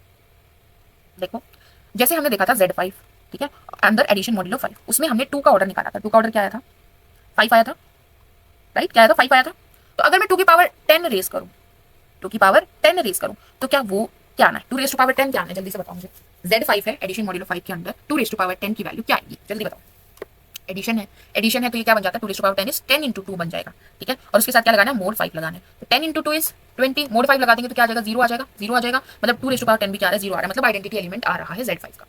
2 रेज टू पावर 5 भी 0 था, 2 रेज टू पावर 10 भी 0, 2 रेज टू पावर 15 निकालूंगी तो वो भी 0 ही आना है, 2 रेज टू पावर 20 निकालूंगी तो वो भी 0 ही आना है, ठीक है। तो ऐसा जरूरी नहीं है कि अगर सीधा सीधा आपको a raised to power m identity मिल जाए तो आपका m डायरेक्टली ऑर्डर बन जाएगा, आपको वेरीफाई करना पड़ेगा कि वो स्मॉलेस्ट पॉजिटिव इंटीजर है, ठीक है। तो यहाँ पर जो 5 था वो स्मॉलेस्ट पावर थी, such that 2 raise to power 5 0 बन जाए, तभी 5 जो है वो 2 का ऑर्डर बनेगा। 5 से छोटा कोई पॉजिटिव इंटीजर ऐसा नहीं है जो कि 2 रेज टू पावर n करें हम अगर तो वो 0 बन जाए। 2 रेज टू पावर 0 किया हमने, 1 किया, 2 किया, 3 किया, ये सब हमने करके देखा था वहां पर, ठीक है। अच्छा, तो इसी चीज को यहाँ पर दर्शाने की कोशिश की गई है इस रिजल्ट में। ये रिजल्ट क्या कह रहा है कि अगर आपको ये दिया गया है कि a raise to power m identity के बराबर है तो आप क्या कह सकते हैं, हम ये कह सकते हैं कि जो ऑर्डर ऑफ a है वो आपका, सबसे पहले तो हम ये कह सकते हैं कि ऑर्डर ऑफ a जो है वो या तो m होगा या m से छोटा होगा। ऐसा क्यों बोल सकते हैं, डेफिनेशन से जा रहे हैं, हम बोल रहे हैं कि a raise to power m जो है वो आइडेंटिटी बन रहा है, मतलब ये पॉसिबल केस तो हो सकता है ऑर्डर का, मतलब ऑर्डर ऑफ a इसके बराबर हो सकता है अगर ये स्मॉलेस्ट हुआ तो, अगर ये स्मॉलेस्ट पॉजिटिव इंटीजर हुआ। लेकिन अगर इससे छोटा कोई r हमारे पास एग्जिस्ट कर रहा हो जो m से छोटा है, such that a raise to power r e आ रहा होगा, तो ये ऑर्डर बन जाएगा, ये ऑर्डर नहीं बन पाएगा। इसके लिए भी वेरीफाई करना है कि इससे छोटा कोई और नहीं है, ठीक है, ठीक है, जो स्मॉलेस्ट होगा वो आपका ऑर्डर बन जाएगा। तो यहाँ से हम क्या देख पा रहे हैं कि ऑर्डर ऑफ a जो है वो आपका less than equals to m होगा, ठीक है, इतना तो क्लियर है। हाँ, अब नेक्स्ट बोल रहे हैं कि जो ऑर्डर ऑफ a जो है वो हमेशा वो फाइनाइट होगा अगर आपका ग्रुप जो है वो फाइनाइट है। तो इसका क्या मतलब है, इसका ये कैसे आया। नाउ सपोज जी आपका क्या है, ये हमने देख लिया। नेक्स्ट इसकी बात कर रहे हैं, अगर जी आपका क्या दिया गया, फाइनाइट ग्रुप दिया गया, जी इज अ फाइनाइट ग्रुप। इसका मतलब क्या है कि ऑर्डर ऑफ जी की अगर हम बात करें तो वो लेस देन इंफिनिटी फाइनाइट है, कुछ फाइनाइट नंबर ऑफ टर्म्स हैं उसके अंदर। हाँ ठीक है, सही बोल रहे हो। अब ये कैसे पता लगाएंगे कि ऑर्डर ऑफ ए फाइनाइट होगा, ये कैसे बोल दिया। तो हम इंटीग्रल पावर पे आ जाओ वापस से। अभी हमने डिस्कस किया था कि अगर ए आपका ग्रुप का एलिमेंट है तो ए की पावर आप कितनी भी रेज करो वो भी ग्रुप का एलिमेंट होगा। ए ग्रुप का एलिमेंट होगा, ए स्क्वायर भी ग्रुप का एलिमेंट होगा, ए क्यूब भी ग्रुप का एलिमेंट होगा, ए की पावर 4 भी ग्रुप का एलिमेंट होगा, ठीक है। ओके, यानी कि अगर मैं ये सेट बनाऊं ए स्क्वायर, ए क्यूब, ए की पावर 4, ए की power 5 up to and so on, कितनी भी पावर रेज करते चले जाओ, ये पूरा का पूरा सेट आपका कहाँ जाना चाहिए, ग्रुप में जाना चाहिए, क्योंकि ग्रुप क्लोजर प्रॉपर्टी सेटिस्फाई करता है। अगर ये पूरा सेट ग्रुप में जा रहा है और हम बोल रहे हैं कि ग्रुप का ऑर्डर फाइनाइट है, ग्रुप का ऑर्डर फाइनाइट है, मतलब उसमें फाइनाइट नंबर ऑफ एलिमेंट है, तो अगर ये इनफाइनाइट हो गए, पावर रेज करते जा रहे और ये सब डिस्टिंक्ट आ रहे हैं, तो डिस्टिंक्ट एलिमेंट ये इनफाइनाइट एलिमेंट ग्रुप जी में चले जाएंगे, तो ग्रुप फाइनाइट कैसे हो गया, ठीक है। हम बोल रहे हैं ग्रुप फाइनाइट है, इसका मतलब ये जो है ये इनफाइनाइट, इसमें इनफाइनाइट डिस्टिंक्ट एलिमेंट नहीं हो सकते, इनफाइनाइट डिस्टिंक्ट एलिमेंट नहीं हो सकते, ठीक है, क्योंकि अगर इनफाइनाइट डिस्टिंक्ट एलिमेंट हो गए, इनफाइनाइट पावर तक रेज करते चले गए और वो सब डिस्टिंक्ट एलिमेंट आ रही है, तो हमारा ग्रुप इनफाइनाइट बन जाएगा, जो कि कॉन्ट्रडिक्शन हो जाएगा, ग्रुप तो फाइनाइट दिया है, तो इसमें इनफाइनाइट डिस्टिंक्ट एलिमेंट नहीं हो सकते। अब डिस्टिंक्ट एलिमेंट नहीं हो सकते तो क्या रिपीट हो सकते हैं, सेम आ सकते हैं, क्योंकि सेट के केस में क्या होता है कि जब एलिमेंट सेम आते हैं तो उनको हम एक ही बार काउंट करते हैं, कार्डिनलिटी जब लिखते हैं तो एक ही बार काउंट करते हैं, 2 बार काउंट नहीं होता सेट के केस में, ठीक है। तो यहाँ पर इनफाइनाइट डिस्टिंक्ट एलिमेंट नहीं हो सकते, मतलब कि कुछ पावर के बाद ऐसा हो रहा होगा कि वापस से हम इन्हीं पावर में किसी के बराबर आ गए होंगे, ऐसा हो सकता है। तो मतलब एक आर और एस हमारे पास एग्जिस्ट कर रहे होंगे एन से, such that a raise to power r आपका a raise to power s के बराबर आ रहा होगा, सही है। तभी ये फाइनाइट सेट बनेगा और ये फाइनाइट सेट बनेगा, तभी ग्रुप फाइनाइट रहेगा। ए रेज टू पावर आर जो है वो ए रेज टू पावर एस के बराबर आ रहा होगा। अब हम यहाँ से क्या करते हैं, a raise to power s b group का एलिमेंट है, इसका इनवर्स होगा, और हमने देखा कि a raise to power N का इनवर्स क्या हो जाता है, ए raise to power minus n हो जाता है, अभी हमने प्रूव किया ऊपर। तो यहाँ पर a raise to power s का इनवर्स क्या है, ए raise to power minus s, दोनों तरफ हम क्या करते हैं, पोस्ट मल्टीप्लाई कर देते हैं। A raise to power r into a raise to power minus s इसके बराबर हो जाएगा a raise to power s into a raise to power minus s, ये और इसका इनवर्स क्या दे देगा, आइडेंटिटी दे देगा। और यहाँ पर क्या है, ए raise to power m into a raise to power n, तो पावर्स ऐड हो जाएंगे, a raise to power r minus s आ जाएगा। तो आर माइनस एस हमारे पास एक ऐसा इंटीजर एग्जिस्ट कर गया सच दैट अगर हम इसको एम नाम दे दें तो a raise to power m आपका आइडेंटिटी आ जा रहा है। अब जैसे ही आपको m मिल गया, एक फिक्स इंटीजर आपको ऐसा मिल गया सच दैट a की पावर में m रेज करूं, या फिर हम बोले कि a को m टाइम्स रिपीट करके उसके बीच में मैं ग्रुप का ऑपरेशन ऑपरेट करूं, तो मेरे पास आइडेंटिटी आ जा रहा है। और अभी हमने देखा कि जो ऑर्डर ऑफ a है वो हमेशा जो है, अगर इस तरह का m एग्जिस्ट कर रहा है तो उससे छोटा होगा। m फाइनाइट है, ऑर्डर ऑफ a उससे भी छोटा होगा या उसके बराबर होगा, इसका मतलब ऑर्डर ऑफ a भी क्या हो जाएगा, आपका फाइनाइट हो जाएगा। क्लियर है ये बात, समझ आई कि अगर आपका ग्रुप फाइनाइट है तो उसके किसी भी एलिमेंट का ऑर्डर भी फाइनाइट ही होगा। ठीक है, अब हम नेक्स्ट देखते हैं कि जो ऑर्डर ऑफ ए होगा वो हमेशा ऑर्डर ऑफ ग्रुप को, अच्छा उसको बाद में देखेंगे। यहाँ पर अगर हमारे पास ऐसा आ रहा है कि a raise to power m आपका आइडेंटिटी के बराबर है for some m belongs to natural number, तो अब ये बच गया हमारे पास कि ऑर्डर ऑफ ए जो है वो एम को डिवाइड करेगा, इस पावर को डिवाइड करेगा। ये कैसे दिखाएंगे, तो देखते हैं। मान लेते हैं हम कि हमारा ग्रुप फाइनाइट है और ऑर्डर ऑफ ए जो है वो एन है। ऑर्डर ऑफ ए क्या है, एन दिया गया है, order of A is an. इसका मतलब क्या है कि a raise to power N आपका आइडेंटिटी है, तभी ये ऑर्डर बना है। और हमें प्रूफ क्या करना है, हमें प्रूव करना है कि जो n है वो डिवाइड करेगा m को। कैसे प्रूव करेंगे, अच्छा तो अगर डायरेक्टली हमें पता चल गया, और हमें क्या दिया है, गिवन लिख लेते हैं पहले, और हमें दिया है कि a raise to power m भी आइडेंटिटी आ रहा है for m belongs to natural number. अच्छा तो प्रूफ देखो, केस 1 क्या हो सकता है कि भाई हमारा जो n है वो m को डिवाइड कर रहा हो, n है वो m को डिवाइड कर रहा हो, तो डायरेक्टली सेटिस्फाई होगी, हमारा प्रूव हो गया इस कंडीशन में। दूसरा केस क्या हो गया कि हम मान लेते हैं कि जो n है वो m को डिवाइड नहीं कर रहा है। अब n और m क्या है, इंटीजर है, हमने पढ़ा था डिवीजन एल्गोरिथम। अगर n और m इंटीजर है तो डिवीजन एल्गोरिथम क्या कहता है कि m को मैं nq प्लस r लिख सकती हूँ। मेरे पास unique q belongs to z और r belongs to z exist करेंगे। और r की क्या खासियत होगी, r पर एक रिस्ट्रिक्शन होगी कि ये आपका स्ट्रिक्टली लेस देन n होगा, ग्रेटर देन इक्वल्स टू 0 होगा। ठीक है, डिवीजन एल्गोरिथम यही कहता है, सही है, हाँ सही है। अब इससे आगे बढ़ो, हमें दिया क्या गया, हमें दिया गया है कि a की पावर m जो है वो आइडेंटिटी है, ये दिया गया है, और m जो वो nq प्लस r के बराबर है, तो ये लिख सकते हैं, m की जगह पर लिख सकते हैं। अब a raise to power m plus n को a raise to power m into a raise to power r लिखा जा सकता है। ठीक है, अब a raise to power m raise to power n जो हमारी a raise to power m n के बराबर हो जाती है, तो यहाँ पर n q को मैं a raise to power n raise to power q लिख सकती हूँ into a raise to power r e के बराबर हो जाएगा। सही है, सही है, पावर वाले ही, एक्सपोनेंट वाला ही हम अलजेब्रा यूज कर रहे हैं। अब क्योंकि हम लेकर चले थे कि a का ऑर्डर n है, a का ऑर्डर n है, तो a raise to power n identity हो गया, तो e की q इंटू a की पावर r हमारा आइडेंटिटी के बराबर आ गया। अब e की कोई भी पावर रेस करोगे तो वो तो आइडेंटिटी ही होता है, तो ये आइडेंटिटी हो गया, और आइडेंटिटी को a raise to power r के साथ मल्टीप्लाई करेंगे तो a raise to power r आ जाएगा। तो आपके पास क्या आ गया कि a raise to power r आपका क्या है, आइडेंटिटी आ गया। ये r पर क्या कंडीशन थी, ये r आपका स्ट्रिक्टली लेस देन n था और ग्रेटर देन इक्वल्स टू 0 था। मतलब आप क्या कह रहे हो यहाँ से, आप ये कह रहे हो कि n से छोटा एक इंटीजर r एग्जिस्ट कर गया सच दैट a की पावर में r रेस करूं, मतलब a को जब मैं r टाइम्स मल्टीप्लाई करती हूँ तो मेरे पास आइडेंटिटी बन जा रहा है। तो क्या तुम ये समझ पा रहे हो कि ये आपकी जो डेफिनेशन होती है ऑर्डर की उससे कॉन्ट्राडिक्ट कर रहा है। हमने क्या बोला था, हमने बोला था कि n आपका ऑर्डर है, किसका, a का, n आपका a का ऑर्डर है। मतलब कि ऑर्डर कब बनेगा, जब ये स्मॉलेस्ट पॉजिटिव इंटीजर हो such that a raise to power n identity आ रहा हो। स्मॉलेस्ट सबसे छोटा है, इससे छोटा कोई और हो ही नहीं सकता, लेकिन यहाँ पर हम ढूंढ पा रहे हैं कि इससे छोटा तो एक और है, इससे छोटा एक और है। अब r के लिए क्या क्या पॉसिबल वैल्यूज हैं कि r आपका 0 1 2 3 अप टू n माइनस 1 तक हो सकता है। अब अगर मैंने 1 लिया तो ये एक पॉजिटिव इंटीजर है, 2 लिया वो भी एक पॉजिटिव इंटीजर है, n माइनस 1 भी एक पॉजिटिव इंटीजर है। ठीक है, हम बोल रहे हैं कि n स्मॉलेस्ट पॉजिटिव इंटीजर, इससे छोटा पॉजिटिव इंटीजर तो हो ही नहीं सकता। तो यहाँ पर r के लिए ओनली वायबल सोल्यूशन क्या होगा, only possible value of r क्या हो जाएगा, भाई पॉजिटिव इंटीजर से बाहर निकलो, 0 हो सकता है, 0 हो सकता है, तब हमारे पास कोई कॉन्ट्राडिक्शन नहीं है। तो यहां से हमने क्या किया कि भाई r हमारा 0 ही होना पड़ेगा ताकि हमारे पास कोई कॉन्ट्राडिक्शन ना आए। जैसे ही r 0 हुआ, जैसे ही r 0 हुआ तो आपका m क्या हो गया, nq हो गया। मतलब आप m को लिख पा रहे हो इंटीजर टाइम्स n।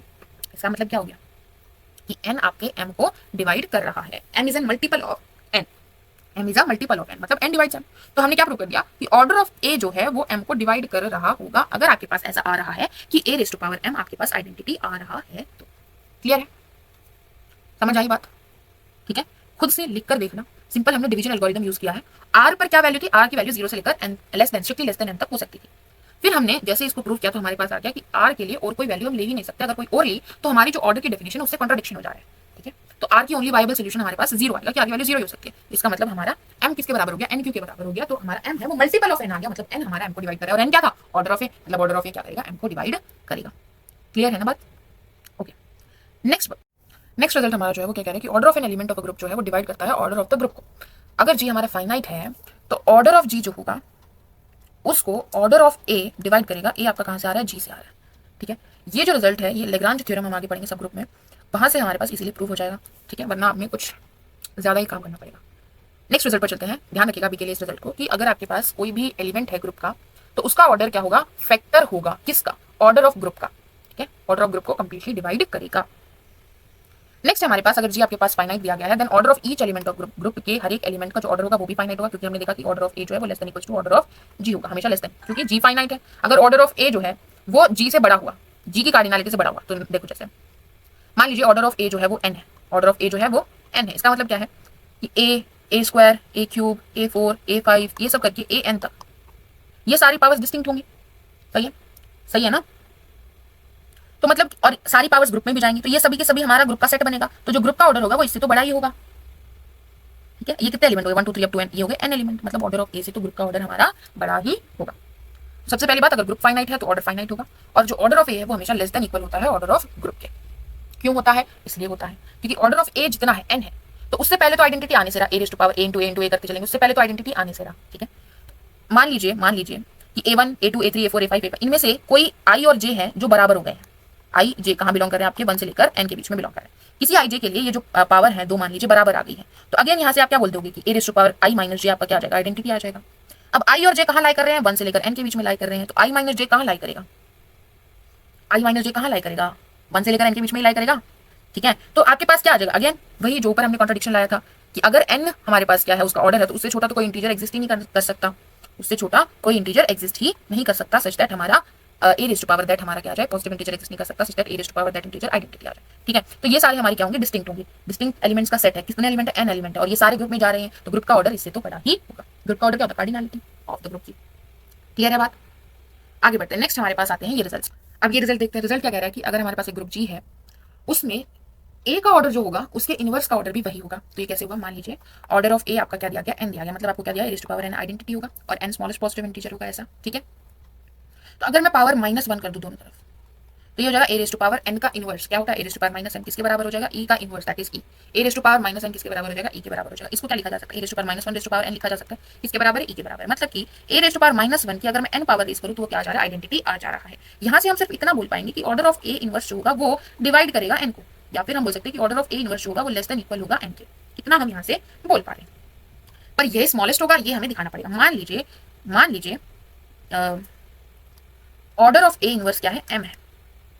हमें ये बताना है कि m जो है वो n के बराबर ही है। हमें क्या दिखाना है कि m जो है वो n के बराबर ही है, ये हमें प्रूव करना है, टू प्रूफ, राइट। ये हमने दिखा दिया है कि जो m है वो less than equals to n है। अब अगर हम ये दिखा दें कि n जो है वो less than equals to m है, तो इन दोनों से हम ये बोल पाएंगे कि जो n है वो m के बराबर ही है। तो ये दूसरे वाला कैसे दिखाएंगे कि n जो है वो less than equals to m है, ये हम इस तरह दिखाएंगे कि यहाँ से शुरू करूँ। हमें क्या दिया गया है कि ऑर्डर ऑफ a इनवर्स हमने m माना है, इसका मतलब a इनवर्स की पावर अगर मैं m रेज करूँ तो आइडेंटिटी आ जाएगा, मतलब a raise to power minus m क्या आ जा रहा है, आइडेंटिटी आ जा रहा है। इसका मतलब a raise to power m क्या आ जाएगा, आइडेंटिटी आ जाएगा। दोनों तरफ इनवर्स कर देंगे। यहाँ से क्या आ जाएगा, ऑर्डर ऑफ ए क्या था, n, तो यहाँ से क्या आ जाएगा, ऑर्डर ऑफ a जो है वो m को डिवाइड कर रहा है। ये रिजल्ट हमने सबसे पहले देखा था। तो यहाँ पर क्या आ जाएगा कि n जो है वो m को डिवाइड कर रहा है, या फिर आप यहाँ से एक और बोल सकते हो कि n जो है वो less than equals to m है। या तो आप ये दोनों ले लो, या फिर आप ये दोनों ले लो, इन दोनों से ही आपके पास ये रिजल्ट आ जाएगा कि m जो है वो n के बराबर है, ऑर्डर ऑफ a जो है वो ऑर्डर ऑफ a इनवर्स के बराबर है। ठीक है, नेक्स्ट हमारी जो स्टेटमेंट है वो क्या कह रही है कि order of a raise to power r जो होता है वो हमेशा ऑर्डर ऑफ a से कम होता है। ये कैसे आया, अब मान लीजिए order of a raise to power r n है और ऑर्डर ऑफ a हमारा m है। हमें क्या दिखाना है, n is always less than equals to m। कैसे, तो हम क्या लेकर चल रहे हैं कि order of a raise to power r क्या है, n है, यानी a raise to power r की पावर अगर मैं n रेज करूँ तो मेरे पास आइडेंटिटी आ जाएगा। जब हमारे पास ऐसा होता है कि a raise to power m raise to power n identity के बराबर है, तो a raise to power mn करके हम इसको लिख सकते हैं। तो ये आ जाएगा a raise to power nr आपका आइडेंटिटी के बराबर है। जैसे ही मुझे ये मिला कि मैं a की पावर अगर nr रेज करती हूँ तो मेरे पास आइडेंटिटी आ जा रहा है, तो यहाँ से मैं ये बोल सकती हूँ कि जो m है that is order of a वो nr को डिवाइड कर रहा है, ये भी बोल सकते हैं। और हम ये भी बोल सकते हैं कि जो m है वो less than equals to nr होगा, because m is the smallest positive integer. ठीक है, दोनों यहाँ से रिजल्ट आ सकते हैं। ठीक है, तो ये जो है ये हमने दिखा दिया। वहीं अगर मैं दूसरी स्टेटमेंट लेकर चलूँ, हमने दूसरा क्या माना था कि ऑर्डर ऑफ a आपका m है, इसका मतलब ए रेज टू पावर एम आपका क्या है, आइडेंटिटी के बराबर है। हम लेकर चल रहे हैं ए रेज टू पावर आर, दूसरी तरफ हमारे पास क्या है, a raise to power R. तो अब मैं इसमें दोनों तरफ क्या कर देती हूँ, पावर आर रेज कर देती हूँ। तुम्हारे पास क्या आ जाएगा, a raise to power m raise to power r किसके बराबर, आइडेंटिटी के बराबर है। पावर्स को अंदर बाहर किया जा सकता है, तो a raise to power r raise to power m जो है वो किसके बराबर हो जाएगा, आइडेंटिटी के बराबर हो जाएगा। यहाँ से तुम क्या बोल सकते हो कि ए रेज टू पावर आर की अगर मैं पावर एम रेज करूँ तो वो आइडेंटिटी आ जा रहा है, तो order of A raise to power are जो है वो डिवाइड करेगा एम को। या फिर क्या बोल सकते हो कि order of A raise to power are जो है वो लेस देन इक्वल होगा एम की।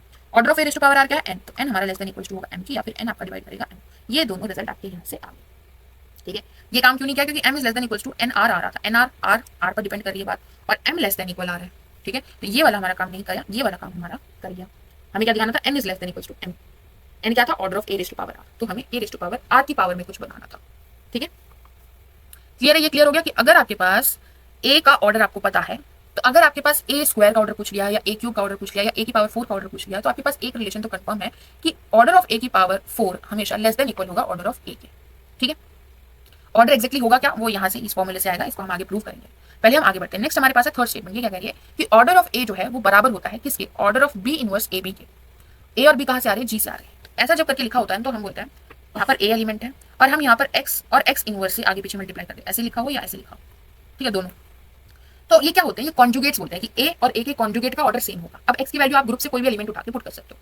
तो यहाँ से ये जो थर्ड स्टेटमेंट है ये क्या कह रही है कि ए और ए के कॉन्जुगेट का ऑर्डर हमेशा क्या होता है, सेम होता है। ये प्रूव करना है, कैसे प्रूव करेंगे, तो हम मान लेते हैं कि भाई ऑर्डर ऑफ ए हमारे पास n है और order of B inverse A B हमारे पास m है। ठीक है, हमें प्रूव क्या करना है, जो n है वो m के बराबर ही है, n जो है वो m के बराबर ही है, ये हमें प्रूव करना है। तो हमें ये दिया गया है, यानी b इनवर्स ए बी की पावर अगर मैं m रेज करूँ तो मेरे पास क्या आ जाएगा, आइडेंटिटी आ जाएगा। ये दिया गया है, पावर रेज करिए, मतलब क्या है, b इनवर्स ए बी ऐसे करके मेरे को m टाइम्स क्या करना है, मुझे इन्हें मल्टीप्लाई करना है, तो मेरे पास आइडेंटिटी आ जा रहा है। ठीक है, अब यहाँ पर अगर तुम एसोसिएटिविटी लगाओ तो ये बी इनवर्स बन रहा है, बी इनवर्स बनेगा, यहाँ भी बी इनवर्स बनेगा, वो क्या बन जाएगा, आइडेंटिटी बन जाएगा। तो क्या बचेगा आपके पास, बी इनवर्स ए, फिर से ए, फिर अगले वाला ए, कितनी बार ए आएगा, जितनी बार बी इनवर्स ए बी आया, कितनी बार बी इनवर्स ए बी आया था, कितनी पावर थी, एम। तो B inverse A raise to power M B आपके पास आइडेंटिटी के बराबर आ गया। यहाँ तक बात सही है, सही है जी, बिल्कुल सही है। अब आगे क्या कर सकते हैं हम, प्री मल्टीप्लाई कर दीजिए बी से, पोस्ट मल्टीप्लाई कर दीजिए बी इनवर्स से, मल्टीप्लाई इन द सेंस बीच में ऑपरेशन ग्रुप का लगाना। ठीक है, तो यहाँ से आ जाएगा a raise to power M किसके बराबर आ जाएगा, बी इनवर्स के, ये क्या है, आइडेंटिटी। ठीक है, यानी कि आपके पास आ गया a raise to power m identity के बराबर है। अब यहाँ से क्या बोल सकते हो कि जो n है वो less than equal to m, ये बोल सकते हो बिकॉज़ n क्या था, ऑर्डर ऑफ ए। अगर ए raise to power m identity आ रहा है और हम बोल रहे हैं कि ऑर्डर ऑफ ए n था, तो n तो स्मॉलेस्ट पॉजिटिव इंटीजर होगा, तो n जो है वो m से छोटा होना चाहिए। ठीक है, क्लियर है। अब हमें क्या दिखाना है, हमें दिखाना है कि m is also less than equal to n। अगर हम ये दिखा पाए तो ये प्रूफ हमारा हो जाएगा। ये कैसे दिखाएंगे, कैसे दिखाएंगे, हमें क्या दिया गया है कि ऑर्डर ऑफ ए क्या है, n है, यानी ए रेज़ टू पावर n आपको आइडेंटिटी के बराबर दिया गया है, सही दिया गया है। हम क्या करते हैं, बी इनवर्स इधर और बी इधर। ठीक है, बी इनवर्स और बी अगेन यहाँ पर आइडेंटिटी ही रहेगा, मल्टीप्लाई कर दिया। ओके, ये जो है ये किसके बराबर हो जाएगा, ये बी इनवर्स ए बी की पावर n के बराबर होगा। देखो ये आपका इन जनरल आप किससे प्रूव कर सकते हो, इंडक्शन से प्रूव कर सकते हो, प्रिंसिपल मैथमेटिकल इंडक्शन से प्रूव कर सकते हो कि B inverse A raise to power n B जो है वो किसके बराबर हो जाता है, बी इनवर्स ए बी की पावर n। ये जो पावर है ये बीच वाली टर्म पर चली जाती है। ठीक है, तो ये दोनों हमारी इक्विवेलेंट चीज है। जैसे ही हमारे पास ये आया, अब हमें तो ऑर्डर ऑफ बी इनवर्स ए भी पता है क्या है, m है, तो वो m जो है वो स्मॉलेस्ट पॉजिटिव इंटीजर होना चाहिए। यहाँ पर हमें n भी मिल गया, तो यहाँ से हमारे पास क्या गया, m is less than equal to n। जैसे ही हम इन दोनों को एक साथ देख रहे हैं तो हमें क्या पता चल रहा है कि m बराबर हो जा रहा है n के। तो यहाँ से हमारे पास रिजल्ट आता है कि a और उसके कॉन्जुगेट का ऑर्डर भी क्या होता है, सेम होता है। ठीक है, नेक्स्ट स्टेटमेंट की तरफ बढ़ते हैं। नेक्स्ट स्टेटमेंट हमारी क्या कह रही है कि order of a b order of b a के बराबर होगा। इसको कैसे देखेंगे, अगेन वही चीज है, ऑर्डर ऑफ ए बी को हमें क्या प्रूव करना है, ऑर्डर ऑफ बी ए के बराबर प्रूव करना है। तो इसको m मान लो, इसको n मान लो, ए बी का ऑर्डर m है, यानी ए बी की पावर m अगर हम करें तो वो आइडेंटिटी आ जा रहा है, कोई दिक्कत नहीं है। ए बी की पावर m जो है वो आइडेंटिटी के बराबर है। अच्छा, सिमिलरली हमारे पास क्या है कि B A raise to power n जो है वो भी आइडेंटिटी के बराबर है, और ये m और n क्या है, पॉजिटिव इंटीजर्स हैं। अच्छा, यहाँ से आप ऑब्जर्व कीजिए कि क्या ए बी को ए इनवर्स ए बी को नहीं, बी ए को लिखना है। ठीक है, बी ए को क्या मैं ए इनवर्स ए बी लिख सकती हूँ, ऐसा लिख सकते हैं। मैंने ए इनवर्स ए से प्री मल्टीप्लाई कर दिया, एज इन यहाँ पर आइडेंटिटी मल्टीप्लाई हो रही है। ठीक है, एसोसिएटिविटी लगाइए, ये क्या बन जाएगा, ए इनवर्स ए बी ए बन जाएगा। ठीक है, तो हमें क्या दिख रहा है कि जो बी ए है वो ए बी का कॉन्जुगेट है, क्योंकि ए कहाँ से आ रहा था, ए हमारा ग्रुप से आया, हमने ए बी के साथ क्या किया, ए इनवर्स प्री मल्टीप्लाई कर दिया, ए पोस्ट मल्टीप्लाई कर दिया, तो ये ए बी का कॉन्जुगेट हो गया। अभी इससे पहले वाले रिजल्ट में हमने क्या किया था कि ऑर्डर ऑफ ए जो है वो order of B inverse A B के बराबर हो जाता है, मतलब ऑर्डर ऑफ ए और उसके कॉन्जुगेट क्या होते हैं, बराबर होते हैं। तो यहाँ से हम क्या बोल सकते हैं कि ऑर्डर ऑफ ए बी और उसका कॉन्जुगेट कौन है, बी ए, ये भी क्या हो जाएंगे, बराबर हो जाएंगे। तो सिंपली पिछले वाली स्टेटमेंट से ही आपकी ये वाली स्टेटमेंट प्रूफ हो जाएगी। ठीक है, नेक्स्ट रिजल्ट है, स्टेटमेंट नंबर 5 की क्या कह रही है कि अगर ऑर्डर ऑफ ए आपको n दिया गया है एंड जीसीडी ऑफ p और n आपको 1 दिया गया है, जीसीडी बोले तो ग्रेटेस्ट कॉमन डिवाइसर, आपको क्या दिया गया है 1 दिया गया है, किसका p और n का। p क्या है, p है आपका जिसका ऑर्डर आपसे पूछा गया, आपसे ऑर्डर किसका पूछा गया है, a raise to power p का ऑर्डर पूछा गया। तो ये कह रहा है कि अगर आपके पास ऑर्डर ऑफ ए n दिया गया है और आपसे order of a raise to power p पूछ रहा है और p और n का क्या रिलेशन है कि वो आपस में क्या है, जीसीडी 1 है, को प्राइम है, तो आपका order of a raise to power p क्या हो जाता है, n ही हो जाता है। कैसे करेंगे ये प्रूफ? तो सबसे पहले तो जो हमें जीसीडी दिया है इसका क्या मतलब है, हमने एक रिजल्ट पढ़ा था, वैल्यू आइडेंटिटी पढ़ी थी, आपने क्लास 10 में भी ये चीज पढ़ी है कि जब भी आपका दो नंबर्स का जीसीडी दिया होता है तो हम जीसीडी को एक्सप्रेस कर सकते हैं पी और एन की टर्म्स में। मतलब हमारे पास दो इंटीजर एक्स और वाई मान लेते हैं, एग्जिस्ट करते हैं such that P X plus N Y जो है वो 1 के बराबर हो जाता है। इतनी बात क्लियर है? बिल्कुल क्लियर है जी। आगे बताओ। नेक्स्ट हमें बोला गया है कि ऑर्डर ऑफ ए जो है वो एन है, यानी ए रेज़ टू पावर एन आपको आइडेंटिटी दिया गया है। हमें प्रूव करना है कि order of A raise to power P जो है वो भी क्या है, आइडेंटिटी है, सॉरी वो भी क्या है, एन है, वो भी क्या है, एन, यानी ए raise to power p raise to power n अगर मैं करूँ तो वो भी क्या आ जाएगा, आइडेंटिटी आ जाएगी। तो सबसे पहले और फिर हमें पहले तो हमें ये प्रूव करना होगा कि a raise to power p raise to power n identity आ जाएगा, फिर हमें ये भी प्रूव करना होगा कि ये स्मॉलेस्ट ऐसा पॉजिटिव इंटीजर है सच दैट ये हो रहा है, इससे छोटा कोई और नहीं हो सकता। सही बात है, ये भी दिखाना पड़ेगा, बिल्कुल दिखाना पड़ेगा। कैसे दिखाएंगे? तो सबसे पहले तो ये दिखा देते हैं, ये दिखाना तो बहुत आसान है। क्या कर सकते हैं, a raise to power p raise to power n लेकर चलते हैं, पावर्स आपस में इंटरचेंज की जा सकती है, तो a raise to power n raise to power p बन जाएगा। Now a raise to power n is identity की पावर पी, तो आइडेंटिटी। तो इतना तो क्लियर हो गया कि order of A raise to power P जो होगा वो हमारा less than equals to n होगा, और ये भी क्लियर हो गया कि वो एन को डिवाइड करेगा, वो एन को डिवाइड करेगा। ये भी रिजल्ट हम पहले कर चुके हैं, सही है, ठीक है। अब आगे बताओ, यहां से इसका क्या यूज करें, हम a की पावर 1 लेकर चलते हैं, इसको क्या लिखा जा सकता है, 1 की जगह पर a raise to power px plus ny लिखा जा सकता है, जिसको मैं a raise to power px into a raise to power ny लिख सकती हूँ। सही बात है। अब यहाँ पर इसको मैं a raise to power p raise to power x into a raise to power n raise to power y लिख सकती हूँ। अब क्योंकि हमें पता है कि a का ऑर्डर n है, so this is identity, identity की पावर y इज आइडेंटिटी, तो हमारे पास क्या आ गया, a raise to power p की पावर x जो है वो किसके बराबर आ गया, a के बराबर आ गया। ठीक है यहाँ तक, बिल्कुल। अब आगे आगे कैसे जाएं, अब इसकी पावर हम रेज करेंगे दोनों तरफ। कितनी पावर रेज करेंगे, order of A raise to power P हम दोनों तरफ रेज कर देंगे, order of A raise to power P हम दोनों तरफ रेज करेंगे। तो हमने जैसे ये किया, ए रेज टू पावर पी, इसको अंदर ले जा सकती हूँ, मैं ले जा सकती हूँ, और एक्स बाहर आ सकता है। यहाँ पर है a raise to power order of A raise to power p, ठीक है। अगर तुम order of A raise to power p को कुछ और एम नाम देना चाहो तो दे सकते हो। तो यहाँ से ये किसमें चेंज हो जाएगा, ये हो जाएगा M is less than equal to N में चेंज हो जाएगा, और यहाँ पर हमारे पास क्या आ जाएगा, a raise to power P की पावर एम है और उसकी पावर एक्स है जो कि ए रेज टू पावर एम के बराबर है। सही है। अब क्योंकि हम लेकर चल रहे हैं कि a raise to power P का ऑर्डर m है, तो ये आइडेंटिटी हो गया, आइडेंटिटी की पावर x आइडेंटिटी हो गया, मतलब हमारे पास आ गया a raise to power m identity. अब a की पावर m रेज़ करने पर आइडेंटिटी आ रहा है, ऑर्डर ऑफ a क्या था, n था। यहाँ से हमारे पास क्या आ जाएगा कि जो n है वो less than equals to m है, बिकॉज ऑर्डर क्या होता है, स्मॉलेस्ट पॉजिटिव इंटीजर होता है जो ये चीज को सेटिस्फाई करता है। तो यहाँ से आ गया n is less than equals to m, यहाँ से आ गया m is less than equals to m, तो n, तो हमारे पास क्या आ जाएगा, m जो है वो n के बराबर ही है। तो यानी हमारे पास क्या हो गया, ऑर्डर ऑफ a जो है वो order of a raise to power p के बराबर ही है, यानी कि दोनों का ऑर्डर सेम ही है। अगर ऑर्डर ऑफ a n है तो order of a raise to power p भी n ही होगा, ठीक है। नेक्स्ट अब ये वाला जो हमारा रिजल्ट है, किसी भी in general A raise to power R के लिए ऑर्डर कैसे निकालेंगे वो देखते हैं। तो जो हमने पिछले अभी किया है उसी का हम थोड़ा यूज करेंगे, तो शुरू करते हैं। इसमें हमारी एक टर्म यूज हो रही है जीसीडी, तो जीसीडी को हम एज्यूम कर लेते हैं, मान लेते हैं जीसीडी ऑफ ऑर्डर ऑफ ए हम एन मान लेते हैं, ऑर्डर ऑफ ए हम एन मान लेते हैं जीसीडी ऑफ एन और आर हमारे पास डी है, दो नंबर्स का जीसीडी डी है। इसका क्या मतलब होता है कि डी आपका एन को भी डिवाइड कर रहा होगा, डी आपका आर को भी डिवाइड कर रहा होगा, यानी एन को मैं डी इंटू पी लिख सकती हूँ और आर को मैं डी इंटू क्यू लिख सकती हूँ। एक चीज ध्यान रखिएगा, डी इनका क्या है, हाईएस्ट कॉमन फैक्टर है, तो ये जो दूसरे फैक्टर्स हैं पी और क्यू, इनके बीच में कुछ कॉमन नहीं हो सकता, तो इनका जीसीडी जो होगा, जीसीडी ऑफ पी और क्यू, ये क्या होगा, ये हमेशा 1 होगा। इतनी बात ध्यान रखिएगा, ठीक है। इन जनरल आप कहीं पर भी ये चीज यूज करें कॉन्सेप्ट, तो ये चीज हमेशा होती है, ठीक है। ओके, शुरू करते हैं। हमें ऑर्डर ऑफ ए क्या दिया गया है, एन दिया गया है, यानी कि a raise to power n अगर हम करें तो आइडेंटिटी आ जाएगा। यहाँ पर अगर दोनों तरफ मैं आर पावर में रेज कर दूं तो a raise to power n raise to power r आपके पास क्या आ जाएगा, आइडेंटिटी, यानी ए raise to power r raise to power n लिखा जा सकता है, आइडेंटिटी आ जाएगा। मतलब order of A raise to power are जो होगा वो मेरा डिवाइड करेगा किसको, एन को डिवाइड करेगा। इतनी बात क्लियर है, एन को डिवाइड करेगा, ठीक है। हाँ जी ठीक है, आगे बढ़ो। अब हम आगे बढ़ते हैं, हम लेकर चलते हैं order of A raise to power R को हम m मान लेते हैं ताकि हमें आसानी हो, तो ये हमारा क्या आ जाएगा, m डिवाइड्स n आ गया, ठीक है। अच्छा, अगर a का ए रेज़ टू पावर आर का ऑर्डर m है, तो यहाँ से अगर हम देखें तो हमारे पास a raise to power R की अगर मैं पावर रेज करूँ m, तो वो क्या आ जाएगा, आइडेंटिटी, यानी ए raise to power m r क्या आ रहा है, आइडेंटिटी। a का ऑर्डर कितना है, a का ऑर्डर तो n है। अब a raise to power m r भी आइडेंटिटी आ रहा है, मतलब n जो है वो एम आर को क्या कर रहा है, डिवाइड कर रहा है, ठीक है। अच्छा, n क्या है हमारा, dp है, यानी dp हमारा किसको डिवाइड कर रहा है, mr को डिवाइड कर रहा है। r क्या है हमारा, dq है, यानी dp हमारा dq एम को डिवाइड कर रहा है। अब डी से डी तो कैंसिल हो गया, मतलब पी हमारा किसको डिवाइड कर रहा है, क्यू एम को डिवाइड कर रहा है। अब हमने देखा था कि जीसीडी ऑफ पी और क्यू तो 1 है, मतलब इनका कोई कॉमन फैक्टर तो है ना, पी क्यू को डिवाइड करता है ना क्यू पी को डिवाइड करता है। लेकिन पी जो है वो इन दोनों के प्रोडक्ट को डिवाइड कर रहा है, प्रोडक्ट को डिवाइड कर रहा है, क्यू को डिवाइड करता नहीं, तो किसको डिवाइड कर रहा होगा, एम को डिवाइड कर रहा होगा, मतलब पी हमारा एम को डिवाइड कर रहा होगा यहाँ से। ठीक है, पी हमारा किसको डिवाइड कर रहा होगा, एम को डिवाइड कर रहा होगा, और एम किसको डिवाइड कर रहा है, एन को डिवाइड कर रहा है, मतलब पी हमारा किसको डिवाइड कर रहा है, एन को डिवाइड कर रहा है। अच्छा, यहाँ से हम और क्या ले सकते हैं, यहाँ से हम ऐसा भी लिख सकते हैं a raise to power r raise to power p लेकर चलते हैं। ठीक है, तो आर किसके बराबर, आर हमारा डी क्यू के बराबर है, तो a raise to power d q raise to power p, ये हो गया। नेक्स्ट ये डी है और ये पी है, ये किसके बराबर हो जाएगा, डी पी किसके बराबर है, एन के बराबर, तो हमारे पास आ गया a raise to power q raise to power n आ गया। ठीक है, अब पावर को आगे ऊपर नीचे किया जा सकता है, ये हो जाएगा a raise to power n raise to power q. अब हम ए का ऑर्डर क्या लेकर चले थे, एन लेकर चले थे, और ए का ऑर्डर क्या था, एन था, तो a raise to power n is identity, तो ये हमारा क्या बन गया, ये हमारा आइडेंटिटी बन गया।